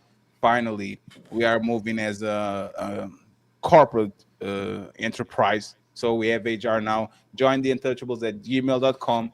If you'd like to be on camera, you want to be a part of the show, send us an email. What show you want to be a part of it, with your Instagram, because we need to see who you are, and then we move from there, okay? Friends, on my side, We still need 2 members, okay? We need 2 members, so please become a member today of the Untouchable Empire, baby. The Untouchable Empire, baby. Friends, let's go to the next one. Let's go to the next one. 1 more hour, and we are out. It's time to do. Color blind society versus race consciousness. What's the best approach? Ooh wee, this one is a good one. You guys know? Let's go with the color blind. Sorry. I didn't hear the question. What's the question exactly? Color blind society versus race consciousness. Okay? Meaning the people that say, I don't see no colors, we are all humans. Let's do things for all people instead just for this group, or people that are more conscious of their race and they move that way. Who supports the color blindness? Please put their hand up. Color blindness. I'm kind of conflicted. I feel like I'm kind of in the middle. So you have a soft ceiling? Yeah. She's with colorblind. Just really quick, I don't really have an opinion on this, but I will tell you this: race exists and it's very noticeable. I think we should all acknowledge that. That's fine with me. So I'm not a colorblind guy, but however, I don't really have a massive opinion on this one. So I'll shoot this one out. If other than Ghosty doesn't have a strong opinion, do you guys want to go to the next one? I think Flow State had one. Yes. He said colorblind. I think I'm mostly colorblind, but like I want to also let me give you a different one. So see if we have more of a diverse interaction. Okay. Representation in media are black and white narratives treated. It's time to do. Now we'll explain this. We talk about black representation in media. Black people complain all the time. Black people are gangsters and drug dealers and all these, and white people kind of more diverse portfolio. I'm going to start with this. Do y'all think that black people are fairly represented in media? Raise the hand, the people that actually believe that black people are fairly represented in media. Fairly in meaning numbers or scale or the image. Meaning, for example, stereotype in the way stereotype. Meaning, if we know that only 10% of the black population is gang banging, why there's 70% of like people that represent that side of the nobody has a strong opinion. We have a bunch of topics more. We can keep going. Okay, this thing's a little that one's a little tricky, bro. I think the one because of how it's worded. Yeah, because how it's worded, it's kind of tricky. It's totally fine. I think the one before was good. That because you got at least 2 people on that side or closer to the middle, and then everybody else is. You guys want to go back to that? I think it was better than the one you just read. Yeah, especially Ghosty has been on the other side for the most part. So let me try this one. Let me try this one, and then if we don't get it, we go back to the other one. Interracial dating. Are preference inherently racist? Anybody? They're not inherently racist. I'm going to do this. Because I'm going to put the white people on the spot. If a white man doesn't want his daughter to marry a black man, is that racist? Put your hand up if you believe. I don't think it is. I think so, yeah. Oh damn, Ghost, you're going to go there? Wait, if a white guy doesn't want his daughter marrying a black guy? Yes, is that racist? Yeah, I think that's racist. Oh shit, we are going to put Ghosty in the middle. Ghosty is going to come to Walker. Wait, Cheeky, you not in there? What's going on? I think if people have like racial preferences for themselves, that's fine. You can't. Nah, if a white guy says I don't want my white daughter marrying a black man, I think that shit. And I've heard that. A lot. Oh shit! I don't think it's racist. Anybody agrees with Ghosty and Cheeky? I've got a stop position. Chen, why are you looking at the ground, Chen? Do you believe he's racist? What? If a white man doesn't want his daughter to marry a black man, do you think he's racist? Yes. Oh shit. Let me change it real quick. I'm going to put y'all on this side, and we about to go. Once again, friends, we need 2 members. become a member of the Untouchable Empire so we can get the first goal out of it. It's time to duel. So I'm actually going to start with Ghosty. Ghosty, why do you think is racist if a white man doesn't want his daughter to marry a black person? I mean, what are the reason would you not want her marrying him other than he's black? So it's literally just based on race, which therefore would make it racist. If it's like a specific black person, it's like I don't like this specific guy, but not just because he's black. He has other bad qualities. That's different. But if it's like I just want my daughter not to be with a black person, any black person, that's racist. Yeah. Jake? Oh yeah. Okay. So this is something that a lot of people would refer to as like in-group preferences, right? So so I would say this is a preference. Now we saw even somebody like Muhammad Ali has an interview in the 70s where he stated that he doesn't want to have children with a white person because the big reason for that is because he wants his kids to look like him. He wants to. He's proud of his culture. He's proud of his skin color, and he wants to put out into the world of people that are his race, his ethnicity, and his culture, right? Now, if a white person does the same thing, it's not a problem. If Hispanics do the same thing, even here in the Lower Valley, yeah, a lot of people around here don't care to have their daughters or sons to interact with an Asian person or a black person, etc. So this is something that you see in all cultures, and this is something called in-group preference in psychology. They've done studies where you can take 100, Hispanics, and they'll say that more than half would rather be in a environment with other Hispanics. And you see that with blacks, you see that with whites. This is an in-group preference. You realize your kids will look like you no matter what, right? If they are your biological kids. Because they're half your DNA, so your kids are going to look like you. Okay, so again, even with Muhammad Ali, if he's having a bunch of kids with white people, yeah, I think it's racist for all races. I think no. There's clear differences when it comes to bone structure. There's clear differences when it comes to stature, etc. Dick size, etc. Whatever. That's a big difference there. You can't ignore. You can't ignore the fact that all races look different. Like Hispanics are shorter on average compared to white people or blacks, etc. Like this is a thing that's called, in-group preference, and we have psychology studies on this. How would it be racist if many people would rather see their kids interact and have children with their own race? Because it's how is that racist? It's based on race. No, it's based off culture. I just explained. It's based off culture. It's based off the looks of things, the looks of how. Why are you so concerned with how your grandkids look like, other than like? Well, look. Why are you prioritizing? Isn't it literally? If your kids are born into your family, they're going to share. Well, hold on. What's your definition? So no, it's not. Like shouldn't matter. No. Well, look. The thing is, when you have two people that come from different cultures, different religions, different backgrounds, when they usually get together, the other families have different interests on how to raise kids, on how to go about things. You have a culture infliction there. This is why a lot of people say, hey, if you're Mexican, you're Hispanic, you should, more than likely, they would encourage for you to get married with somebody of your own race because it makes it easier for culture differences. The kids will look more like their parents. So, of that nature. Has nothing to do with like, I hate that person and therefore you shouldn't mate with them. It has nothing to do with hatred. It has nothing to do with that. It has to do with again, in-group preferences that psychology has studied this as well. And we see this all across the board on races. Cheeky? I think that when we try to have the cultural argument, it kind of falls apart because people of different skin color can share the same culture. All right. Like perfect example, Fatty is Portuguese, but he's black as shit.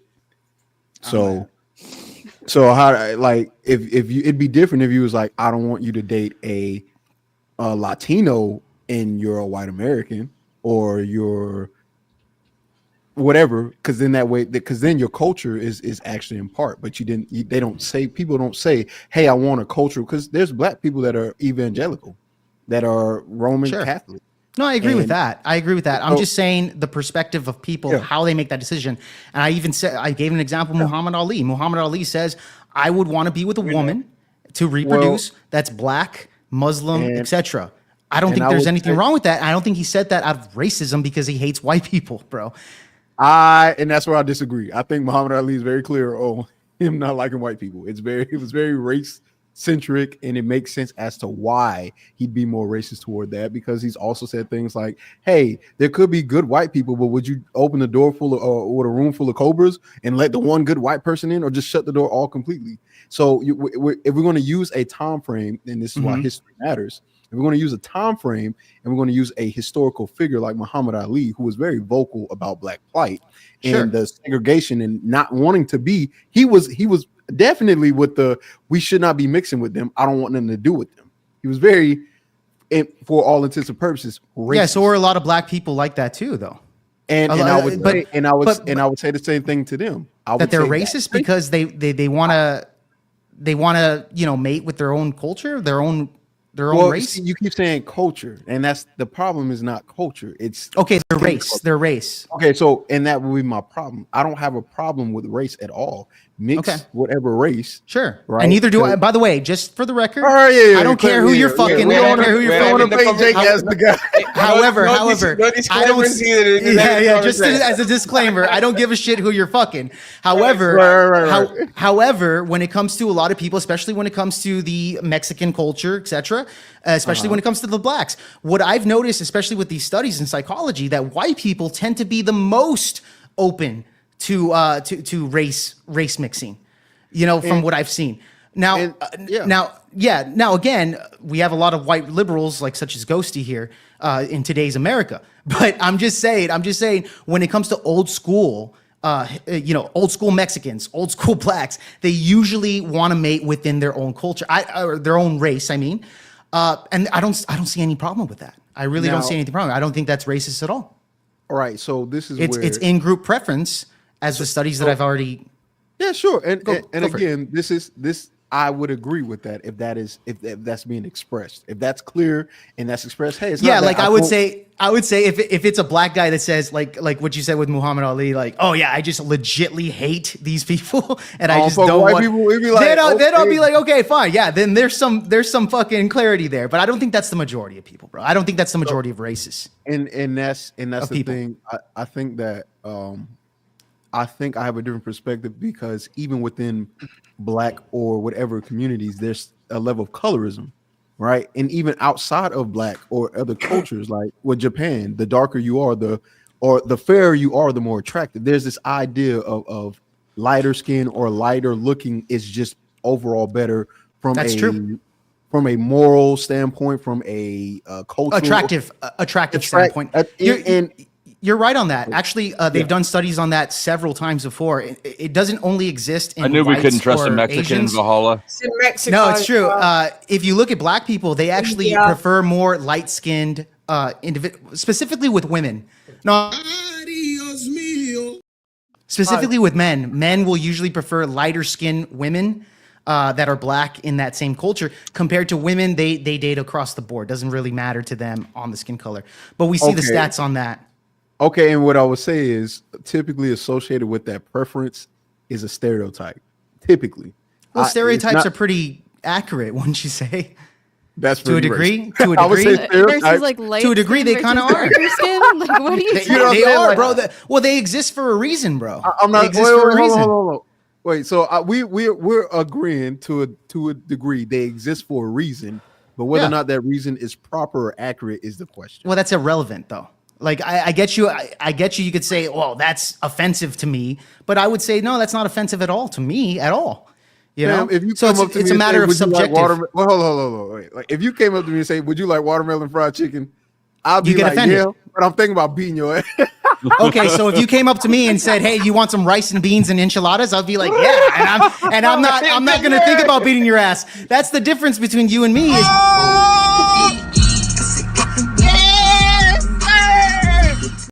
That's the difference between you and me. You can offer me tacos and I'll be fine with it. I don't give a shit. The reason you're not offended is because you're white. No, it's dude. Okay, offer me a fucking ham sandwich. I still wouldn't be offended, bro. telling you right That's now, the difference. That's the difference, though. But it's the same thing with any other Mexican, Hispanic. You offer them tacos, they're not going to get offended and think about beating you up, bro. That's the crazy part that goes over my fucking head. It's just like, how do you get offended by something that you said you actually like? That's crazy. Because Mexican people are they like to throw down. They like to have a good time. They're very welcoming. Yeah. If you'll Play party, some Mexican music, if you'll bro. party and dance and kick it, they're down. You're welcome. And so sure, fine. I just use something that's common and funny. But if I walked up to you and said, "Do you have a green card?" I'll be like, "Yeah, I do." Yeah, I do. What if I said I'm going to call ISIS? The only ones that get offended, the only ones that get offended are the ones that don't have a green card. Then they'll get offended Now that because you pointed out, I have not threatened. seen his green card yet. Has anybody you know what's funny? And Like what I'm saying is the stereotypes that exist, right? I'm not, while there may be some level of accuracy, it's over exaggerated and it typically is offensive. But that's why it's called a stereotype, bro. But nevertheless. Okay, go ahead. I'm just saying, like, for example, we had 8 million illegal immigrants come in the last administration. If you go up to a guy that can only speak Spanish and is only speaking Spanish, you could tell he's not from here, and you say, "Where's your green card?" Odds are he doesn't have a fucking green card, bro.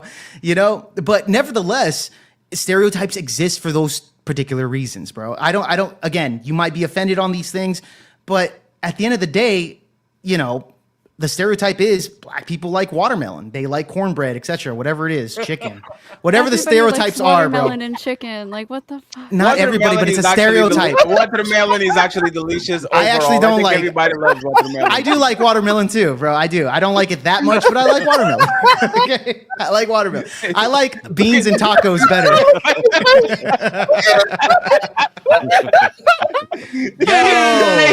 But Desky said, "Put me on the other side again." I'm here to offend everyone, baby. But Desky want to be put on the other side. Let me just. But fantastic, is he wrong? Yes, he's wrong. I've never eaten watermelon and chicken at the same time in my 41 years of living. So. I didn't say at the same time, but have you eaten them separately? You said at the same time. Hey, these men said at the same time. No. No, fantastic. We know that you are lying. You need to stop motherfucking lying. Stop capping, bro. Stop motherfucking lying. Now, somebody, I don't know who, but I'm telling you, somebody's lying. But I'm going to be honest. If I was Usain Bolt, I wouldn't let my son impregnate a white woman because those powers are going to go away so quick. It's not even fun, bro. That man will be barely able to walk. You're going to lose all the superpowers. So I just want to point this out and then move along. I think when it comes to having your kids and having a preference like an in-group, I think is benevolent racism. See what I'm saying? We kind of don't understand it as a kid because you just like the woman because you like her. It's not, yeah, but you see what I'm saying? It's like a racism that you kind of can't understand. Like when I was a kid, I couldn't understand why this white man didn't want their daughter to date me.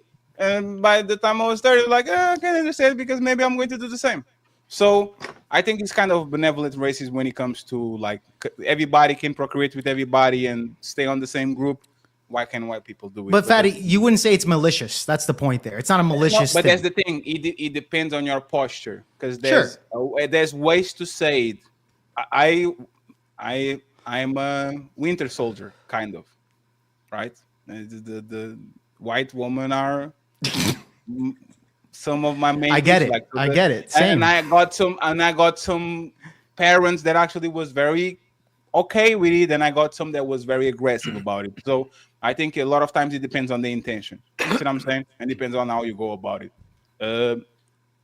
I'm going to ask this before I pass to the next question.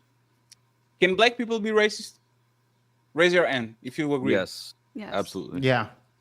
Okay, everybody. Okay, so we're going to move on to another one. I just wanted to kind of clear the room to see what's going on. Once again, friends, please go ahead and follow Lady Chan. She's doing a great job. Please go ahead and follow Cheeky Banter. Thank you very much for being here, Cheeky.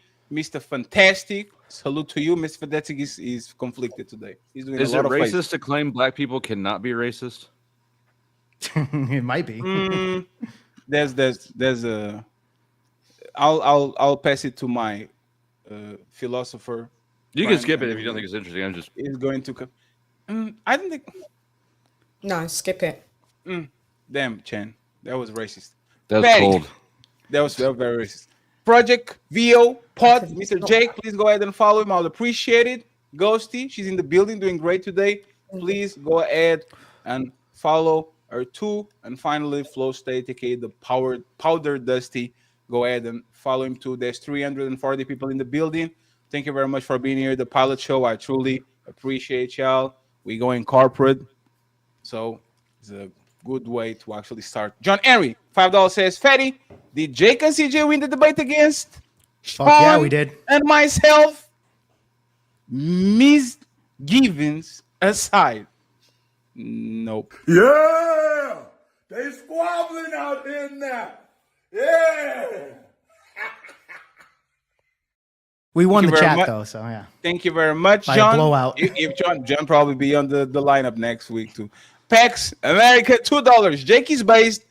All right, there's sup. Thank you very much for subscribing to Jake. Mike 23 comes back. He still has money, 170 and counting on the Flow State Network. He says, fuck this. So he's upset. Sorry for upsetting you. He says, any American who's making excuses that you are not living life because of your skin, you are a soft person. You are the greatest place in the world. Live it and embrace it. People will kill to be where you are. Thank you very much for the support, Mike. Appreciate it. I am in Portugal, so it will be good to have money because I'm not on the best place in the world. So I need very much dollars so I can leave my situation. Jason Jameson in the building. He gifted one Untouchable membership. Thank you very much, Got Jason. Untouchable Empire, baby. And Jason came up with the last membership, so we got the first goal of the day. We have all the memberships, the 15 memberships we needed. We already got the goal. Thank you very much, friends, for becoming members.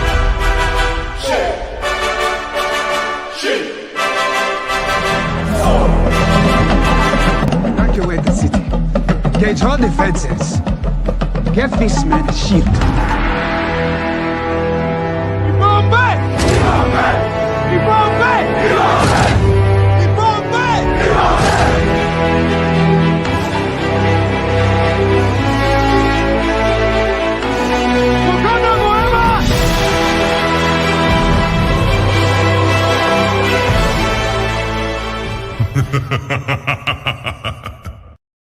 Thank you very much, friends. We have more 38 minutes and then we out. Okay, 2 hours and a half. That was the goal for the pilot.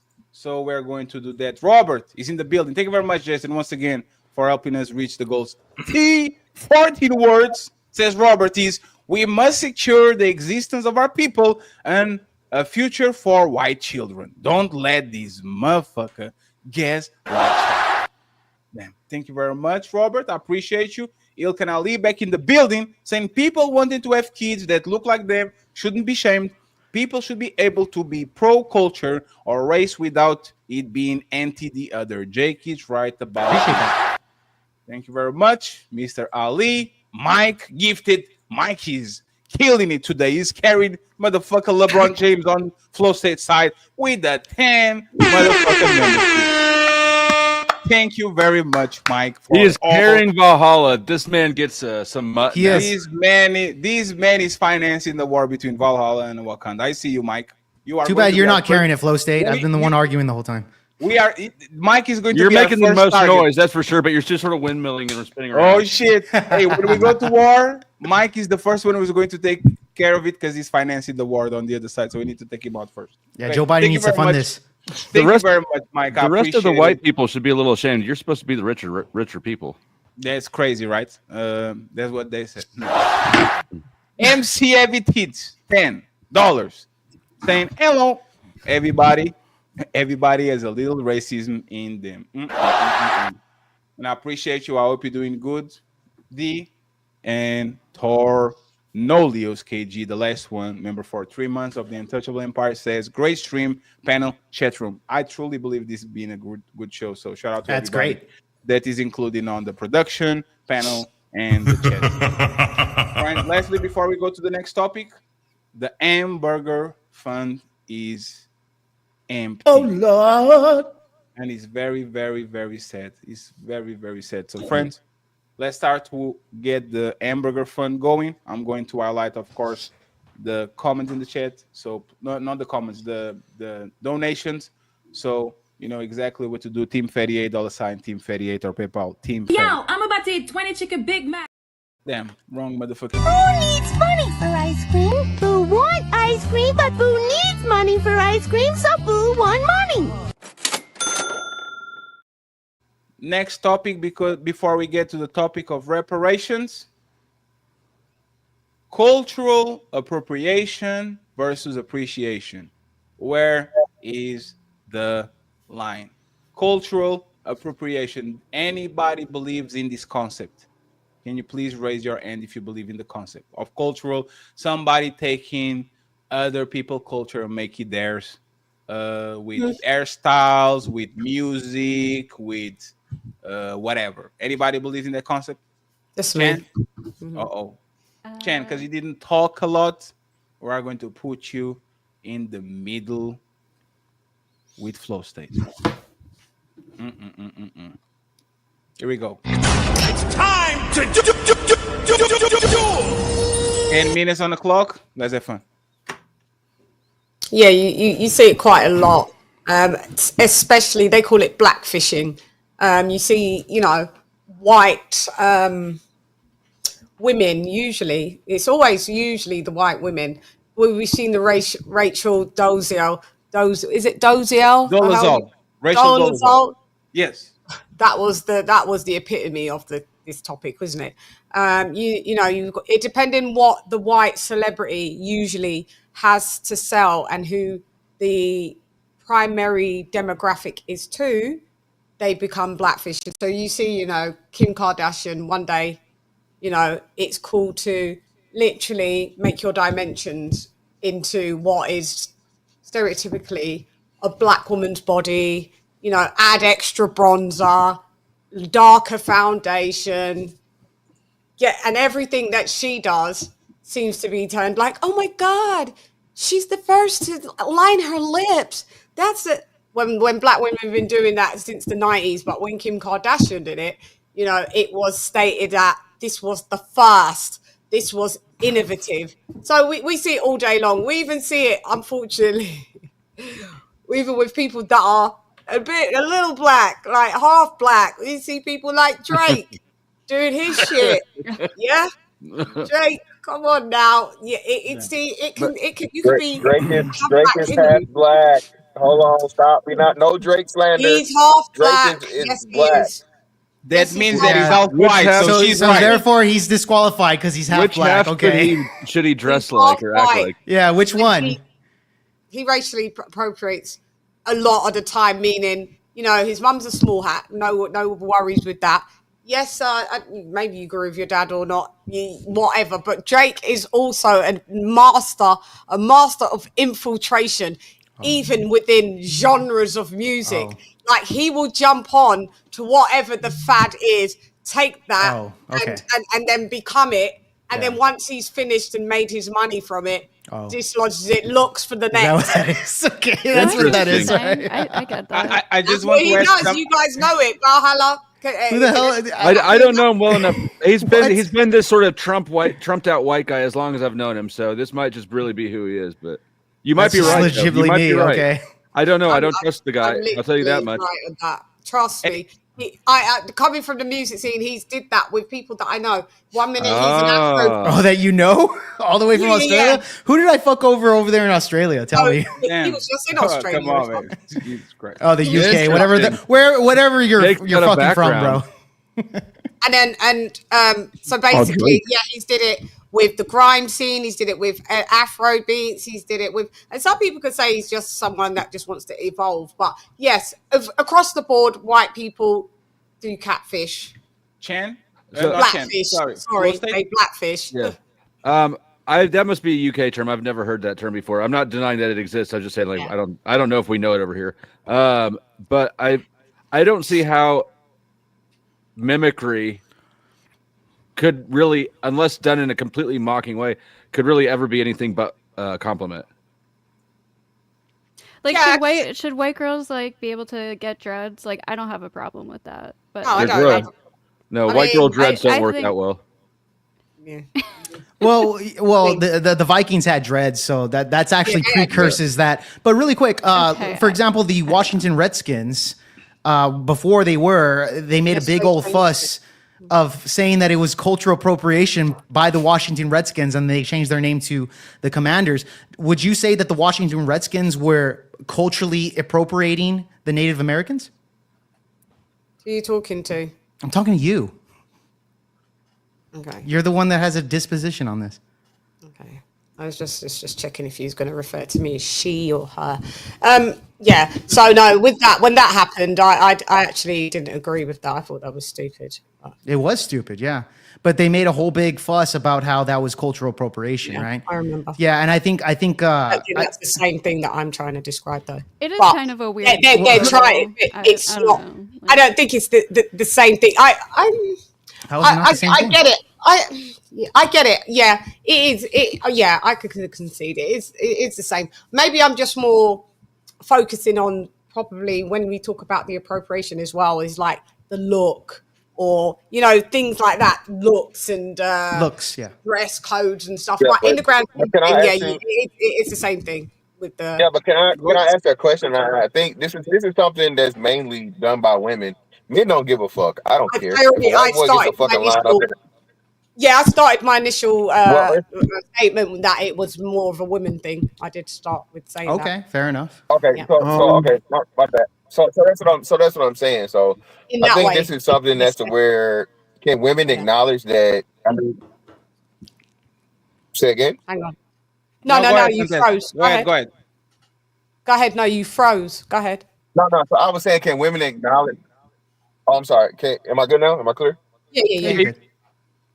All right, cool. So what I'm asking is, can women acknowledge that, especially from a beauty standpoint or whatever, that women borrow from each other a whole lot? I remember once upon a time, like little Chinese women were fucking like mutilating their feet, like you know what I mean, so they could fit in like these little teacup shoes and shit or whatever, right? And then I think they did something similar in European times a little bit later on down the line, right? So what I'm saying is, I think it's binding. That's what it was, like feet binding, right?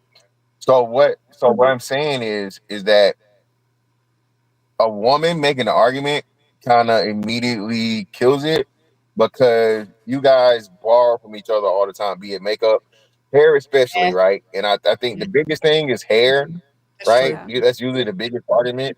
But yeah, that was my point. When we say, yeah, I can see when sometimes people say hair, but I mean, in the grand scheme of thing, everywhere that you would go, even in native Africa, there's people there with kinky hair to the straightest of straightest. So I mean, if you want to call that one when we wear a wig and it's a straight wig, that's cultural appropriation for white people. I don't think it is. Yeah, I don't think it is. necessarily think- I don't necessarily think it is because I know that. Well, no, I'm not saying that. I don't believe. Yeah, well, I'm on the side. I don't believe anybody's appropriating anyone. I just think, like you said, for the most part, even though those tribes in Africa, they're very, very few and far in between. That's just I think the one tribe of people in that's got blonde hair, and people always say black people can have blonde hair. That's one distinctive fucking 1 in a billion. It's very group rare. of black people. Very rare. Yeah. So let me just say this is Lady Chen actually is alone. I think it's cultural appropriation when something is seen as bad in one culture, and then when the other one does it, it's seen as a good thing. The Kim Kardashian thing, I think, is a perfect example. When we grew up having a big ass and big lips and all that, it wasn't celebrated like that. I even look at the standards of beauty, and I think that Jennifer Lopez had a big fat ass. And she kind of didn't. Compare with today's standards, she kind of didn't, right? So I think that's the part where the appropriation happens. I think, for example, Beyonce doing the country shit is actually celebration. You see what I'm saying? He's celebrating the culture, kind of. Like if Beyonce comes Well, or if Eminem black comes. people were doing country music before though, but that's what I'm saying. You Yeah, just got but to know the history. it was they were doing rock too, rock music too. But like we understand, Yeah, all of that. So black, like shout out to Little Richard. Black people invented all of the mainstream American music. Period. Point blank. Period. So when white people pick that up and popularize it, with that cultural appropriation? I think No, I don't think it is because it's there. My bad. Go ahead, Jiggy. the line is acknowledgement is I think the main thing. The appropriation stops when there's a lack of acknowledgement, right? When blues turns into rock and roll, but Elvis gets the credit for creating or being the king of whatever, but he got it from a blues singer that he saw. That's when you call it appropriation. But if he was like, You're hey, talking about Chuck Berry? Chuck Berry. Again, but no one knew who that was during that time frame because he didn't acknowledge it. But right? neither did Elvis. What do you mean neither did Elvis? Elvis didn't know who Chuck Berry was when he first came out. Yeah, he did. I think cultural Do you have appropriation proof? is a psyop to No, he- create division where there otherwise would be unity. So real quick, the Beach Boys. That's the way to look at it. Okay. Yeah. So really quick. I mean, really, how hard do you have to do mental gymnastics to try to twist a compliment into an insult? Well, what if you you speak never very get good complimented? See, for a that's the black thing. The thing is, it's hard to twist anything if you don't even get the compliment. You just like, oh yeah, I just came up with it. Like, The- so you the got no inspiration from Copying this? the No. style would be the compliment, right? No, copying the style would be stealing. Yeah, but never. Yeah, but That's never. the Yeah, problem. never giving the bibliography and the credit to the people where you got it from would be All right. plagiarism. So, who all has Not influenced you? Have you given credit to everybody who's influenced your worldview, behavior, demeanor? Like, Yeah. I have. For the most part, Every yeah, time maybe I have steal, it. every time When's I the last steal a time you thanked a concept white of person for somebody, I give Levi jeans? them a praise. I think that that's again? actually what you're talking about. Every time I steal a concept or I inspire in somebody concept, I make sure I say this Just is a what I level got. credit. But Then so, I think- are you talking about like? Okay. When I think of appropriation, I think of like somebody like adopting a style or a trend, right? That's not properly stealing something that was yours. It's a look that you might have, but it's not like, No. No. We're saying, taking your something bike. that's exclusive to like a person. Yes. So no. So that's what I'm saying. Like, so it's a certain saying that someone says, right? I make to acknowledge that person to make sure that person gets their credit as much as possible. Am I going to do it forever in perpetuity? No. But over time, things become mainstream, and the problem with it is a lot of the time the actual creator of it doesn't get the credit. It's the person that's more popular that makes it popular. Is what we're saying. Well, yeah, So sure, if but no. Look, I was just gonna say really quickly, because he talked about Chuck Berry right now. Chuck Berry did use a light distortion within his style of playing, right? The old school 50s rock and roll. Distortion was created by white people, by the way, and so were amplifiers, right? Chuck Berry took that sound and made a particular style. I get you there, but nevertheless, what he was using, his resources were created by white people. Let me ask you this. Was he culturally appropriating white people's technology of distortion music at the time? Jake, like that's where it gets very muddy. That's where it gets very muddy. That's I don't Jake, think that's wild. Jake, that's wild. How's that wild? It's like saying no, because rock and roll distortion was a huge part of the style. It's like T-Pain invented the auto tune. So if Christina Aguilera does auto tune, no. Distortion was a big reason how rock and roll got so popular, bro. No, Jake. Do you know what distortion is? So. Well, I know what distortion is, but I'm trying to understand in what context are you using it? Because are you saying like using guitar? Sure. Guitar. Guitar was big on rock and roll. Guitar, dude, literally guitar is what created rock and roll music. That was the sound. Everybody loved rock and roll because of that distortion, right? White people didn't create guitars though. Yeah, they also. Who created the guitar then? Who created the guitar? Black people? It wasn't white people. Answer that. Yeah, well, actually, string instruments actually go back to Asians. Exactly, all the way to the classical era and the romantic era and the medieval era. Yes, string instruments have always been around. So the guitar, Asian, Mesopotamian, Egyptians, and Greeks, 3,000 years ago at least. Yes. At least. Yes, yeah, for sure. But my point is that are we culturally appropriating the Greeks? Are we culturally appropriating any of those? Of course not. I think It's, one thing no. And I think, I think one thing is, go ahead. I'm sorry, I'm intervening too much. Go ahead, Fantastic. My bad. No, just let me say this real quick. So no. It wasn't just the instrumentation. It was more, especially for Elvis Presley, was the dancing delivery. That's the biggest thing. The presentation and the actual performance. He got that directly from. That was not something that no white people was doing. Period. Who did you get it directly from? Let me thank the black people for influencing rock and roll culture. There you go. Not You're influencing, welcome. creating, right? Thank you. But Creating, however. But how? Again, the sound has a lot to do with rock and roll in general. So I'm just saying, if whites created the sound and then Chuck Berry created a dance or whatever that Elvis was doing, that didn't even correlate when rock and roll was with Led Zeppelin, with Ozzy Osbourne. That's where you're losing though. It totally evolved into something completely different. Where you're incorrect. Wait, hold on. That's where you're incorrect.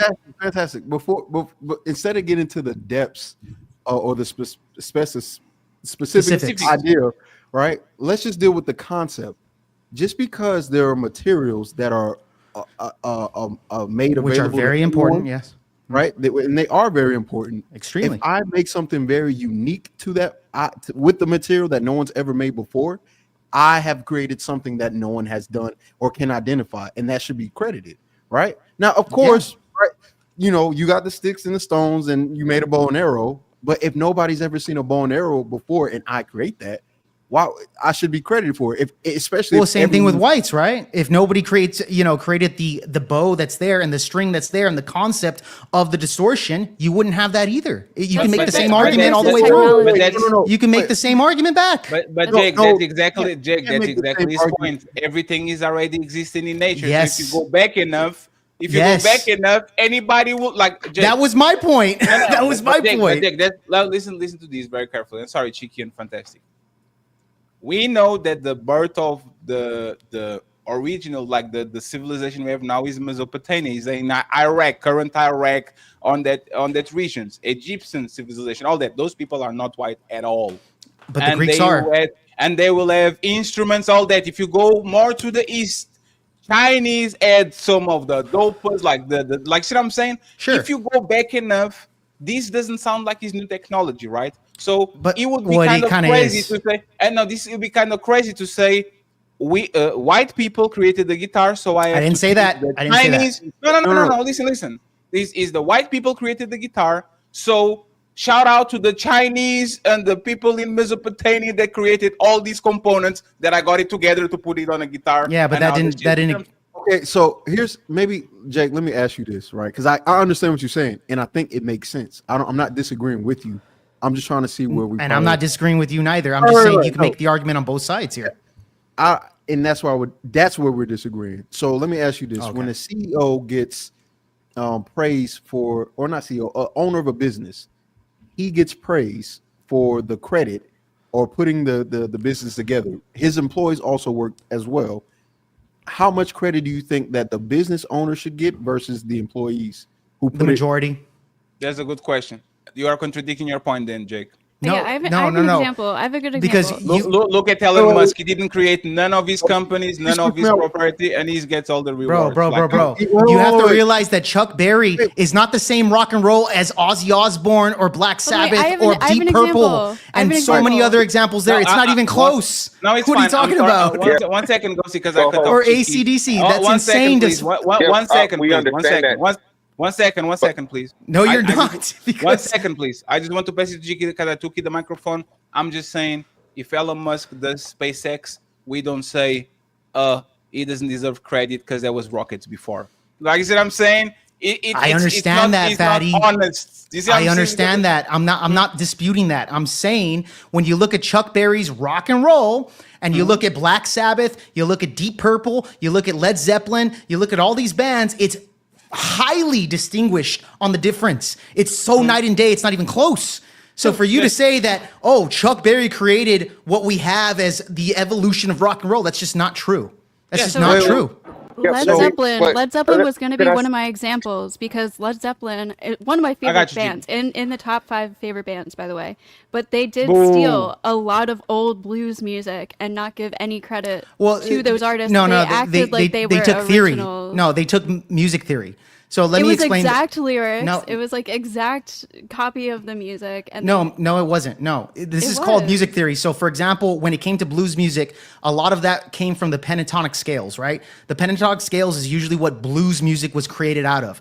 What Led Zeppelin, Deep Purple did is they used classical music, which was created by Germany, etc., combined that with the blues pentatonic, specifically with the guitar solos, and created rock and roll. In fact, I would make an argument. Songs they copied with straight up lyrics. Okay, what were they? What were they? Off the top of my head, I forget the actual song. I can give you one. I can give you one. It was Shakira. That music. Samina mina waka waka She copied the whole I'm telling you, she copied the whole motherfucking Shakira. That's cultural appropriation. I think I remember that song. That's when she copied the whole motherfucking music. But that's her just stealing straight up. Like she probably would have stole that from any culture, no matter what. But my point is that for you to credit black people to all of rock and roll and heavy metal and what it evolved to is just disgenuine. It's just not true. It's a melting pot by the end of the day. The thing is, who actually contributed, like with the biggest percentage and who actually got that first. Cheeky and fantastic. We have 2 more questions. The last one, reparations. The second one is, I'm not going to tell you.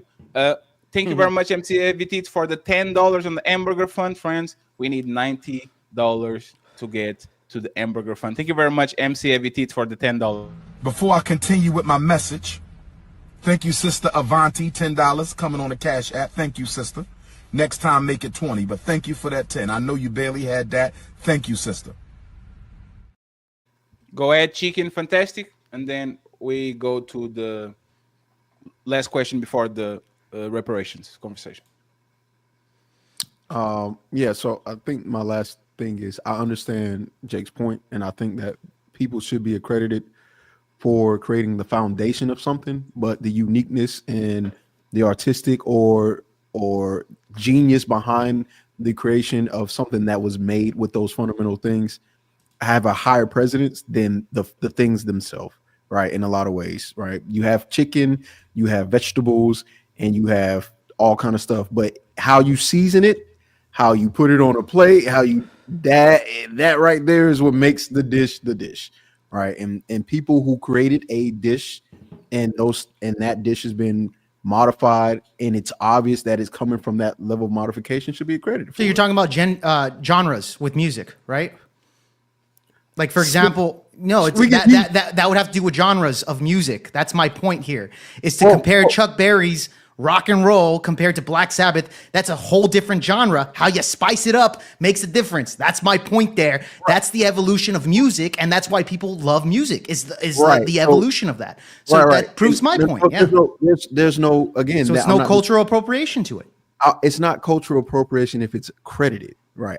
That's where I would disagree. Like if you're saying I just got this out of the blue. Right, it with no inspiration at all. Sure, bro. But should Iron Maiden credit Beethoven and Bach and any fucking blues pentatonic person that did the blues pentatonic scale in a blues song? Should they just credit? They would credit 1,000 people all in one if that's the case. It's influence. It's called influencing your music. People do this all the time. They wouldn't credit Bach or whoever for making rock. No, they wouldn't. Because that's something that they created. It's that unique to where there was nothing like it. That's the point I'm saying. When there's obviously a uniqueness that has never existed before, that needs to be credited, right? Of course there's inspiration from all different areas and parts, but when you make something that is so unique that I agree, bro. Okay, but I agree, bro. And trust me, if you started that, then you don't have to get everybody. Sure. Yeah. And I know, dude, trust me, I was in the guitar scene, especially when it comes to guitar players. They talk about blues players like left and right. Randy Rhoads, one of my favorite guitar players, Eddie Van Halen, another white guy. That's what she said. Has talked about plenty of the blues players in the past. They've talked about plenty of these people in the past. Now, when it comes to the public doesn't really care where you got your ingredients. They just care about the ending product. Same thing with women, right? Women don't care how you got rich. They just care that you're rich. It's the same thing in the public of music, bro. Like Then that's just what it is. Listen, baby, we got to build the nation first. If I give up all my testosterone, I won't have no energy to build the nation. I got to build first, okay? We must build before the back shots. We must handle the business before the back shots. It is consciousness over the cookies. It is politics over the punani. It is revolution over the romance. Mike 23 say, lady, you full of shite. I think he's trying to flirt. That's how white people flirt. Thank you very much, Mike. And on the next one, we have Freeze in the building. Shout out to him. He says, one of the most sounds in rap, the 808 kick drum was created by a Japanese. Thank you very much. We are kind of almost in the end of the show. Shout out to the 340 people watching in all platforms. I will... this is not the one. Cultural on them. I'm fucking up. Give me just 1 second. So yes, here we go. Affirmative action. Is it still necessary or it's outdated? Who agrees with affirmative action in 2025? Can you clarify what it absolutely is? With the affirmative action. I will go because I know the dictionary. Affirmative action. Yes. So affirmative action is what is affirmative action? Affirmative action is a policy or set of practice aimed at increasing opportunities for groups that have been historically discriminated against, especially in areas like education, employment, and government contracting. Okay? Anybody? So is that like DEI? No, DEI is just for the job. This is actually, it's kind of more a quota thing. Affirmative action. Yeah. They're very similar. Yes, DEI doesn't guarantee you the job. DEI just guarantee you that you have to interview certain people for certain groups, right? The opportunity to sit at the table. Affirmative action and quotas kind of make sure that you have some type of representation of other groups that are not there. So my question is, in 2025, right now, is affirmative action necessary? If yes, put your hand up. Okay, Chen. Question to the other panelists. Was affirmative action ever necessary? If you agree, put your hand up. Well, yeah. 1 second, Chen. 1 second. Oh, just to make sure that was affirmative action ever necessary? Put your hand up if you believe in it. Ever necessary? Yeah. Ever. Yes, ever necessary. At one point it was, but not now. Okay. So Flow State says no. Fantastic is walking in the dungeon. He probably is not hearing this. Last question. If affirmative action was necessary before and is not necessary now, when was the appropriate time to seize it? Like, is there any, you guys have any concept? Yeah, and you don't have to, if you don't have a strong opinion about it, we move to the next one. We don't need to stay here. So if it was needed before, it's not strong for me. It's not massively strong. Okay. Yeah, I don't have a super strong. It probably depends on the area. I mean, yeah, I've got a stance, but it's not super. I'd have to think about the question, the exact time of when it was unnecessary, because now you're pinpointing an exact time in history. I'd have to research that directly. Okay. So yeah, I mean, let's go with this one then. Here we go. It's time to do. The legacy of slavery and Jim Crow. And this is not going to be the question. I'm going to flip it. Okay. The question will be, let me bring him up. In 2025, do slavery and Jim Crow affect Black Americans in 2025? Right now, currently. American. Who agrees, puts their hands up, who doesn't, stay down with your hand. I mean, I don't know. Yeah. I don't think it does. Okay, so Chan, you just see this one out then. Okay, fantastic. I'm fairly soft on it too. Okay, so wait, what did you say? Flo said. I don't have a strong opinion on it either. Okay, so Cheeky agrees. Ghosty, do you agree or disagree? I think it does mostly, yeah. What about you, Jake and Fantastic? Do you guys agree? I think the past doesn't affect black individuals in 2025. In 2025. What about you, Fantastic? Does slavery and Jim Crow still affect black people in 2025? Oh man, the historical aspect, yeah, but I mean, currently things are different. So I don't know. I'm kind of in the middle on that question. Okay, so let's have Cheeky and kind of Jake, Avid, and then you guys can jump in depending on where the conversation goes. I'm the only one debating around here. And then we go then we go back to reparations. Okay, we go back to reparations, then we close the show. It's time to Cheeky, can you start? Why do you think it's still into 2025 slavery and Jim Crow still affect black people? I think that because of their emotions. Well, part of it. But that's true. But honestly, that is part of it. I figured. Yeah. Yeah, part of it is definitely how we see and feel things for sure. Because when you experienced or have experiences that affect your livelihood, affect how you actually live and go about, you tend to put those onto the next generation to warn them or to be safe, right? So that affects every aspect. It'd be different if we lived in an equal world starting off and there was no danger or no people. Well, that's with every race, right? Sure, that could be with every race, but we're speaking to the United States specifically, and specifically with black people. Jim Crow is very specific to the U.S. These things are specific to the U.S. and the black plight. There aren't any other. There at least not in the segment. There's not anything that was talked about outside of this country and these people who are black. But yeah, Jim Crow and those things definitely affect black people today and their mentality, their emotion towards white people, America, generally speaking. It affected them economically because when you start behind, it's hard to get ahead, which is why you have programs or had programs like DEI and those things, because there is some level of understanding that there needs to be some justification or some justice to the wrongdoings that happened in the past because they affect today. When you have a group of people that have a Black Wall Street and it get completely destroyed, causing an economic reset in a particular area that affects not just that area, but the overall national standing of black people, and you can't get work where white people are at, that affects you in the long term because you're starting behind. If I give you $10,000 worth of debt and you're 1 year old and you start off with no debt at all, and you get the opportunity to work, and you're going to be behind. So it affects people today while we are doing better. And I do think things are not the same.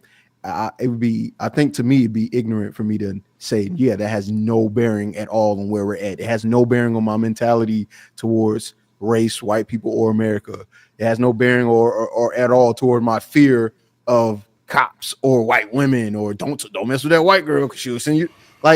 All of these things come from a place, and it comes from our history that we've experienced and have been passed down. And if we didn't have that experience or that economic backdrop or whatever the case, I think we'd be in a better place, a higher place. But I don't think we're doing bad now. Yeah. Okay.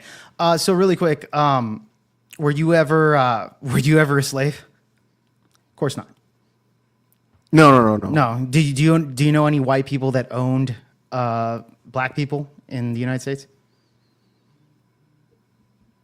Like living? No, I don't know any living. No living. So it's legitly in the past. It's gone. I'm not denying that there was wrongdoings in the past. However, when we see the future to where there's been no black person living today that was a slave, we see no white person living today that was a slave owner. This is a concept of punishing the father for punishing the son for the father's sins, right? It speaks about that even in the Bible. So the point is that when black people, and like you said before, I already kind of knew it was emotion based, and that's purely just emotion based, because when it comes to mainstream media, for example, even with movies, they tend to only sub-target negative feelings, and this is like that with any content, news outlets, is that they always want to talk about the negative outlooks of things. So, for example, in slavery, yes, people were slave. However, what they don't tell you is that 3,000 white people died to free the slaves in the Civil War. 3,000, right? Out of the 2 million soldiers that were there in the Union, I think it was about 50,000 black people that passed away during that war. But yeah, white people overwhelmingly passed away for the freedom of blacks, right? They don't talk about that. In other words, you have to kind of balance out that when you only picture white people as the devil, and especially in movies where they're making movies that only depict slave owners as ruthless, always whipping their slaves and treating them like they're just disgusting human beings. I get you, that did happen. However, a lot of the slave owners actually left a lot of their land to blacks, especially after they were freed. You know, so I'm just saying there's an alternate version of history that isn't talked about. That isn't talked about. Yeah, I know. Okay, there we have it. Right? No. Go. I'm just trying to go back. Say what you, because I think I misunderstood you. Ghosty, let me know if you want to jump in after that. You said if you want. But I'm just saying this. There's alternative history there. I don't want to bypass that. You said that the slave owners left their land to the slaves. Yeah, they left. They put them in their will. Yes. Yes, and we have these records on slaves that actually wrote the letters glorifying their slave owners at the time. Slaves couldn't write. After they fought in the Civil War to keep them as slaves. Well, here's the thing. 3,000 white people passed away to free them in the first place, Ghosty. So obviously it wasn't. So hold on. You had 2.2 million people fighting that war. 3,000 of which that were white passed away during that war. So when you have only the picture of white people are the devil, I don't think that explains the entire story. The people literally died to free black people. Now, again, I'm still saying slavery's wrong. Okay, it's bad. Trust me, we don't want that. However, when they did free the slaves, it was a new beginning for this, right? I get you. People in the chat's like, oh, this guy's wild. This guy's crazy. Well, it's off topic too. But. Not really. My point is that when people have the emotional aspect that white man is the devil all the time, every time, there's alternative history there that I think a lot of people black people specifically need to look at, and white people, because there's a lot of fucking stupid white liberals that say this shit too, right? They want to only picture black people as the victims all the time. I don't think that's the case. We need to look at alternative history that's there that I think has been deprived in the history books. Like, that's my point here. So here's my question, right? Because I know I'm aware of some slave. Was that by and large the majority or minority? You think? I was just about to say something. I think in the North region where they wanted to advocate to get to abolish slavery, and the United States and the UK, by the way, also wanted to abolish slavery. There was a substance of people that didn't want this, right? So to give you a exact pinpoint of the percentage, if I had to guess, there was a civil war. So obviously it was pretty damn split. I would say during that time, could have been 50-50. I don't know. I don't have the exact numbers. No. I'm not saying. So I'm asking you, do you think that the majority of plantation owners in the South, do you think the majority or minority left their property to their slaves and not to the will of their children? What do you think? Oh, it could have been the minority, but the ones that did, they left. I didn't say they left their plantations. They left. They put them in the will, so they left something to their slaves. Okay, something. Yeah, they left something to them because we see letters on these former slaves. They're dead now. But nevertheless, we can look at their diaries. They can look at their past things, and they talk a lot, very well about their slave owners to a degree. How? When they couldn't read or write? Well, some of them could, right? It's here's the thing. When you have movies in Hollywood that want to manipulate the narrative and just say all of the slave owners were demonic white devils. That's just not true, right? Would you guys agree with me that you think every single slave owner was this demonic person just whipping them all the time? Well, just for the fact that wait, but that's not the point. No. It kind of is because it navigates to why black people feel this way currently in 2025. No, it doesn't because of the manipulation of the mainstream media. No, you acknowledged the emotional point that I made, but you didn't acknowledge the economic point. How do you explain? What do you mean by economic point? Are you aware that there was a Black Wall Street, that there was an economic boom for black people specifically during segregation, that they made their own banks, they had their own businesses? Yeah. And then now that it's gone, they actually, you can see that on statistics. Sure. Wait, hold on. Wait, so you are aware of that, and that white people burn that down, so that puts them in a financial reset. Well, no, I'm not saying that they burned that down. I'm saying they did. I'm telling you they did. All right, then explain it to me. Okay, give me details here so I can argue with you. Yeah, that built up happened. How did they burn it down? Tell me. They literally the whole town burned it down. was like burned How? down. in like the 19th. They burned down the stock market. What happened? One of the Tell me, bro. Give me details. One of the cities. There's no need for us because we're going to there's no need to details. No need for details. All right. You guys have to let me finish so I can talk, right? One of the towns were literally bombarded. Like it's one of the towns. Oklahoma. So Tulsa was literally bombarded. Oklahoma. So what we're talking about, and I want y'all to intervene on the conversation. Which Hey, Fatty, I need to. One second, I got you, Jake. 1 second. I need to take a leak really quick. I'm sorry, bro. I need to take a leak.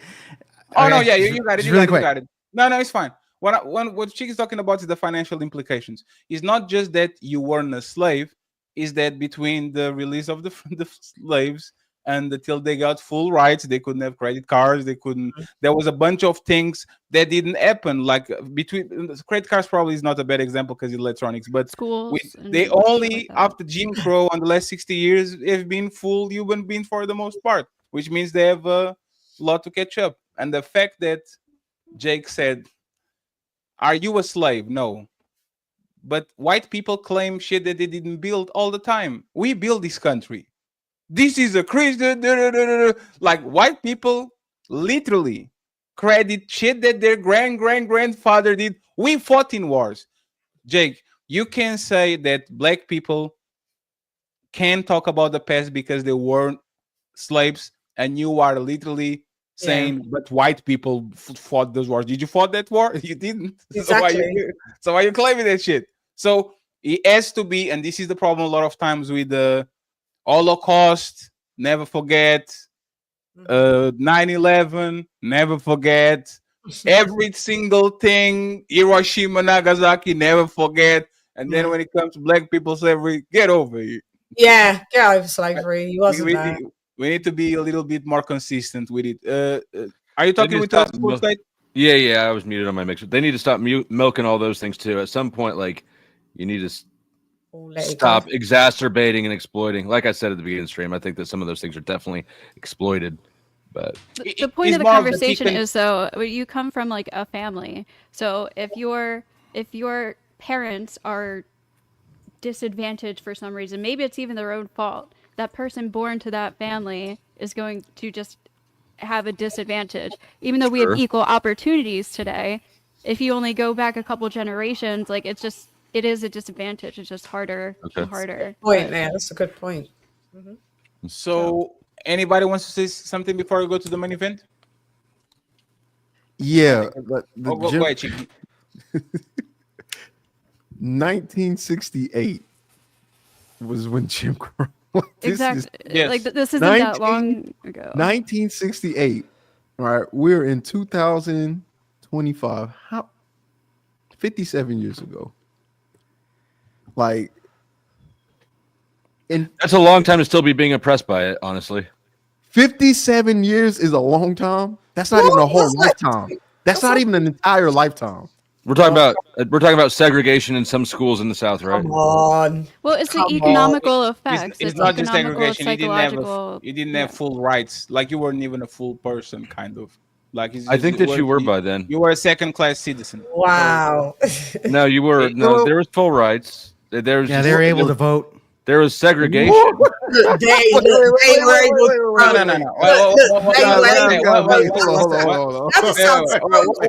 we should get into the next topic.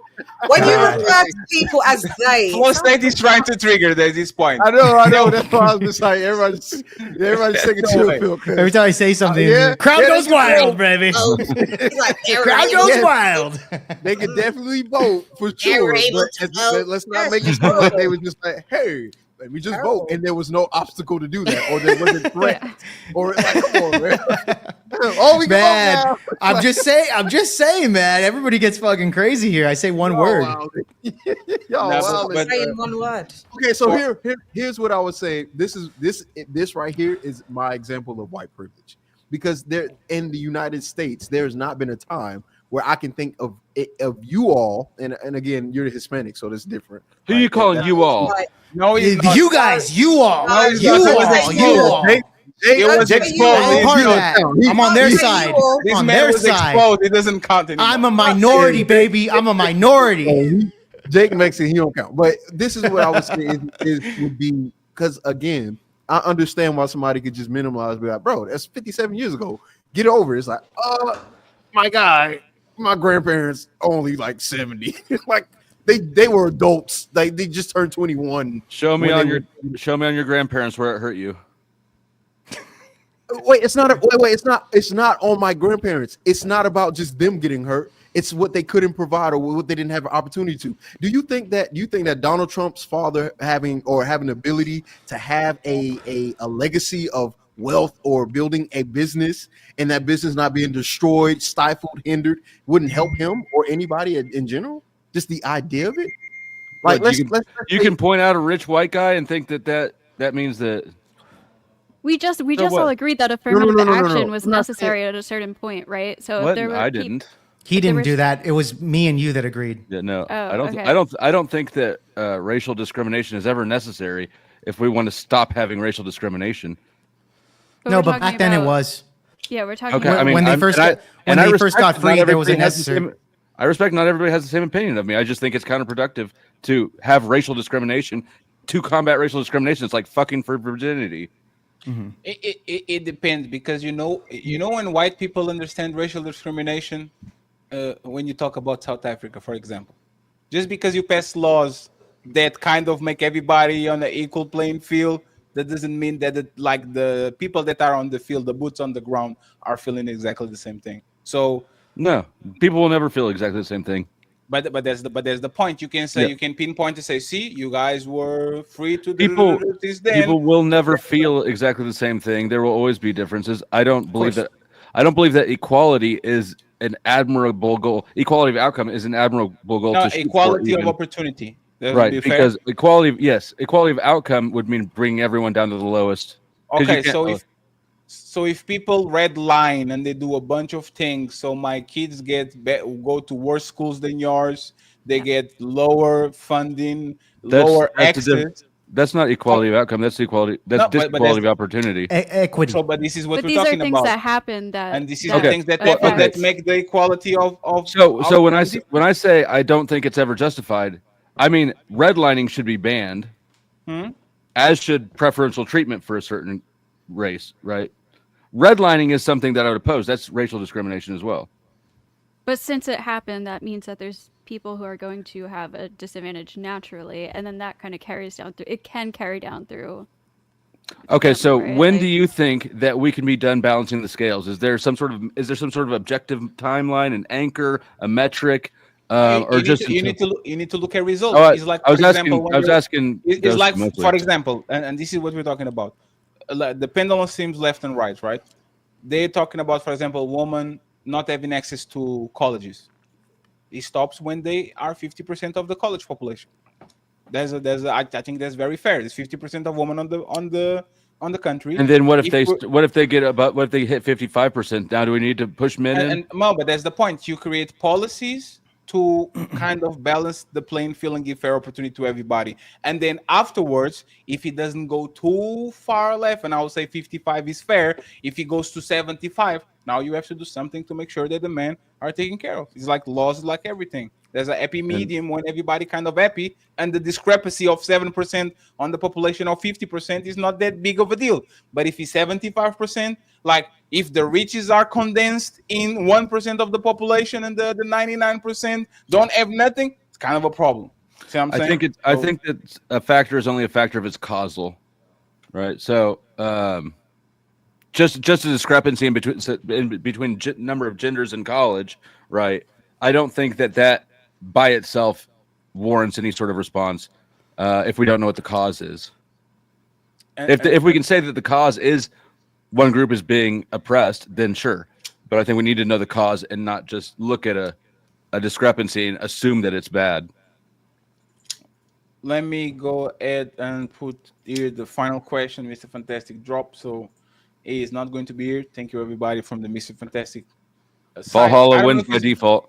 I don't know if he's going to come back because he was walking around on one side and the other. And this is a massive success. Shout out to the 300 people watching the show. We kind of like scatter all around the planet, Valhalla, Wakanda, whatever. But at the end of the day, I truly appreciate y'all and the panelists. Thank you very much for being here and for helping us testing the concept and for not getting out of control, especially. That actually was great self-restraint. I was looking at you, Chen. Thank you very much. Aiden, Adrius, member for 16 months says, was every slave owner bad? And he says, yes. Thank you very much, sir. We have Robert in the building saying the NS Eugenics Board wasn't disbanded until 1977. The same board responsible for involuntary sterilizing of black women. Thank you very much, Robert. I appreciate you. And finally, I had white teachers who taught during segregation. Thank you very much, Robert. We're going to go to the final, to the main event, friends. We make a lot of money today, but I would like to get an hamburger after the show. So please support the hamburger show fund. We need $90 to go. Team $38 Team. I would like to buy the burger. I would like to buy a hamburger. I would like to buy a hamburger. I would like to buy a hamburger. I would like to buy a hamburger. I would like to buy a hamburger. The burger. Who needs money for ice cream? Boo want ice cream, but Boo needs money for ice cream, so Boo want money.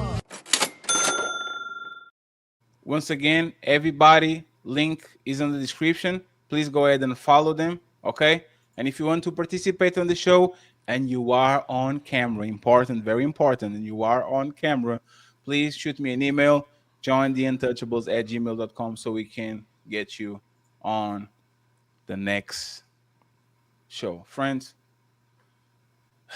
let's get to the final, the main topic, and we out.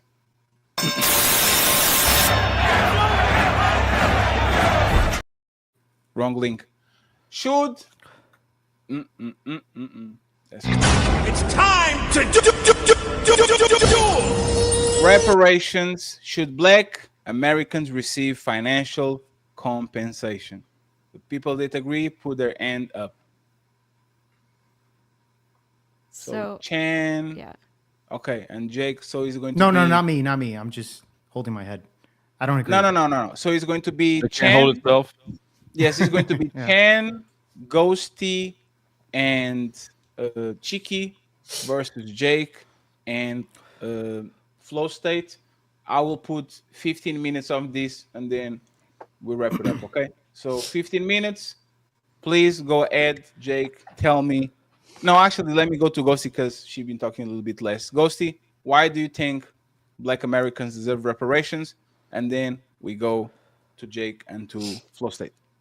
Okay, so reparations have always been given out to groups of people who have been treated unfairly for whatever reason. For example, like Japanese people after the camps that we had. I'm pretty sure Jewish people were given reparations after World War II and stuff. So ideally, I think it's fair for reparations to be given to Black Americans, but I will say I understand the logistical complications of it. So I understand that argument, but in an ideal world, I think it's fair. Yeah.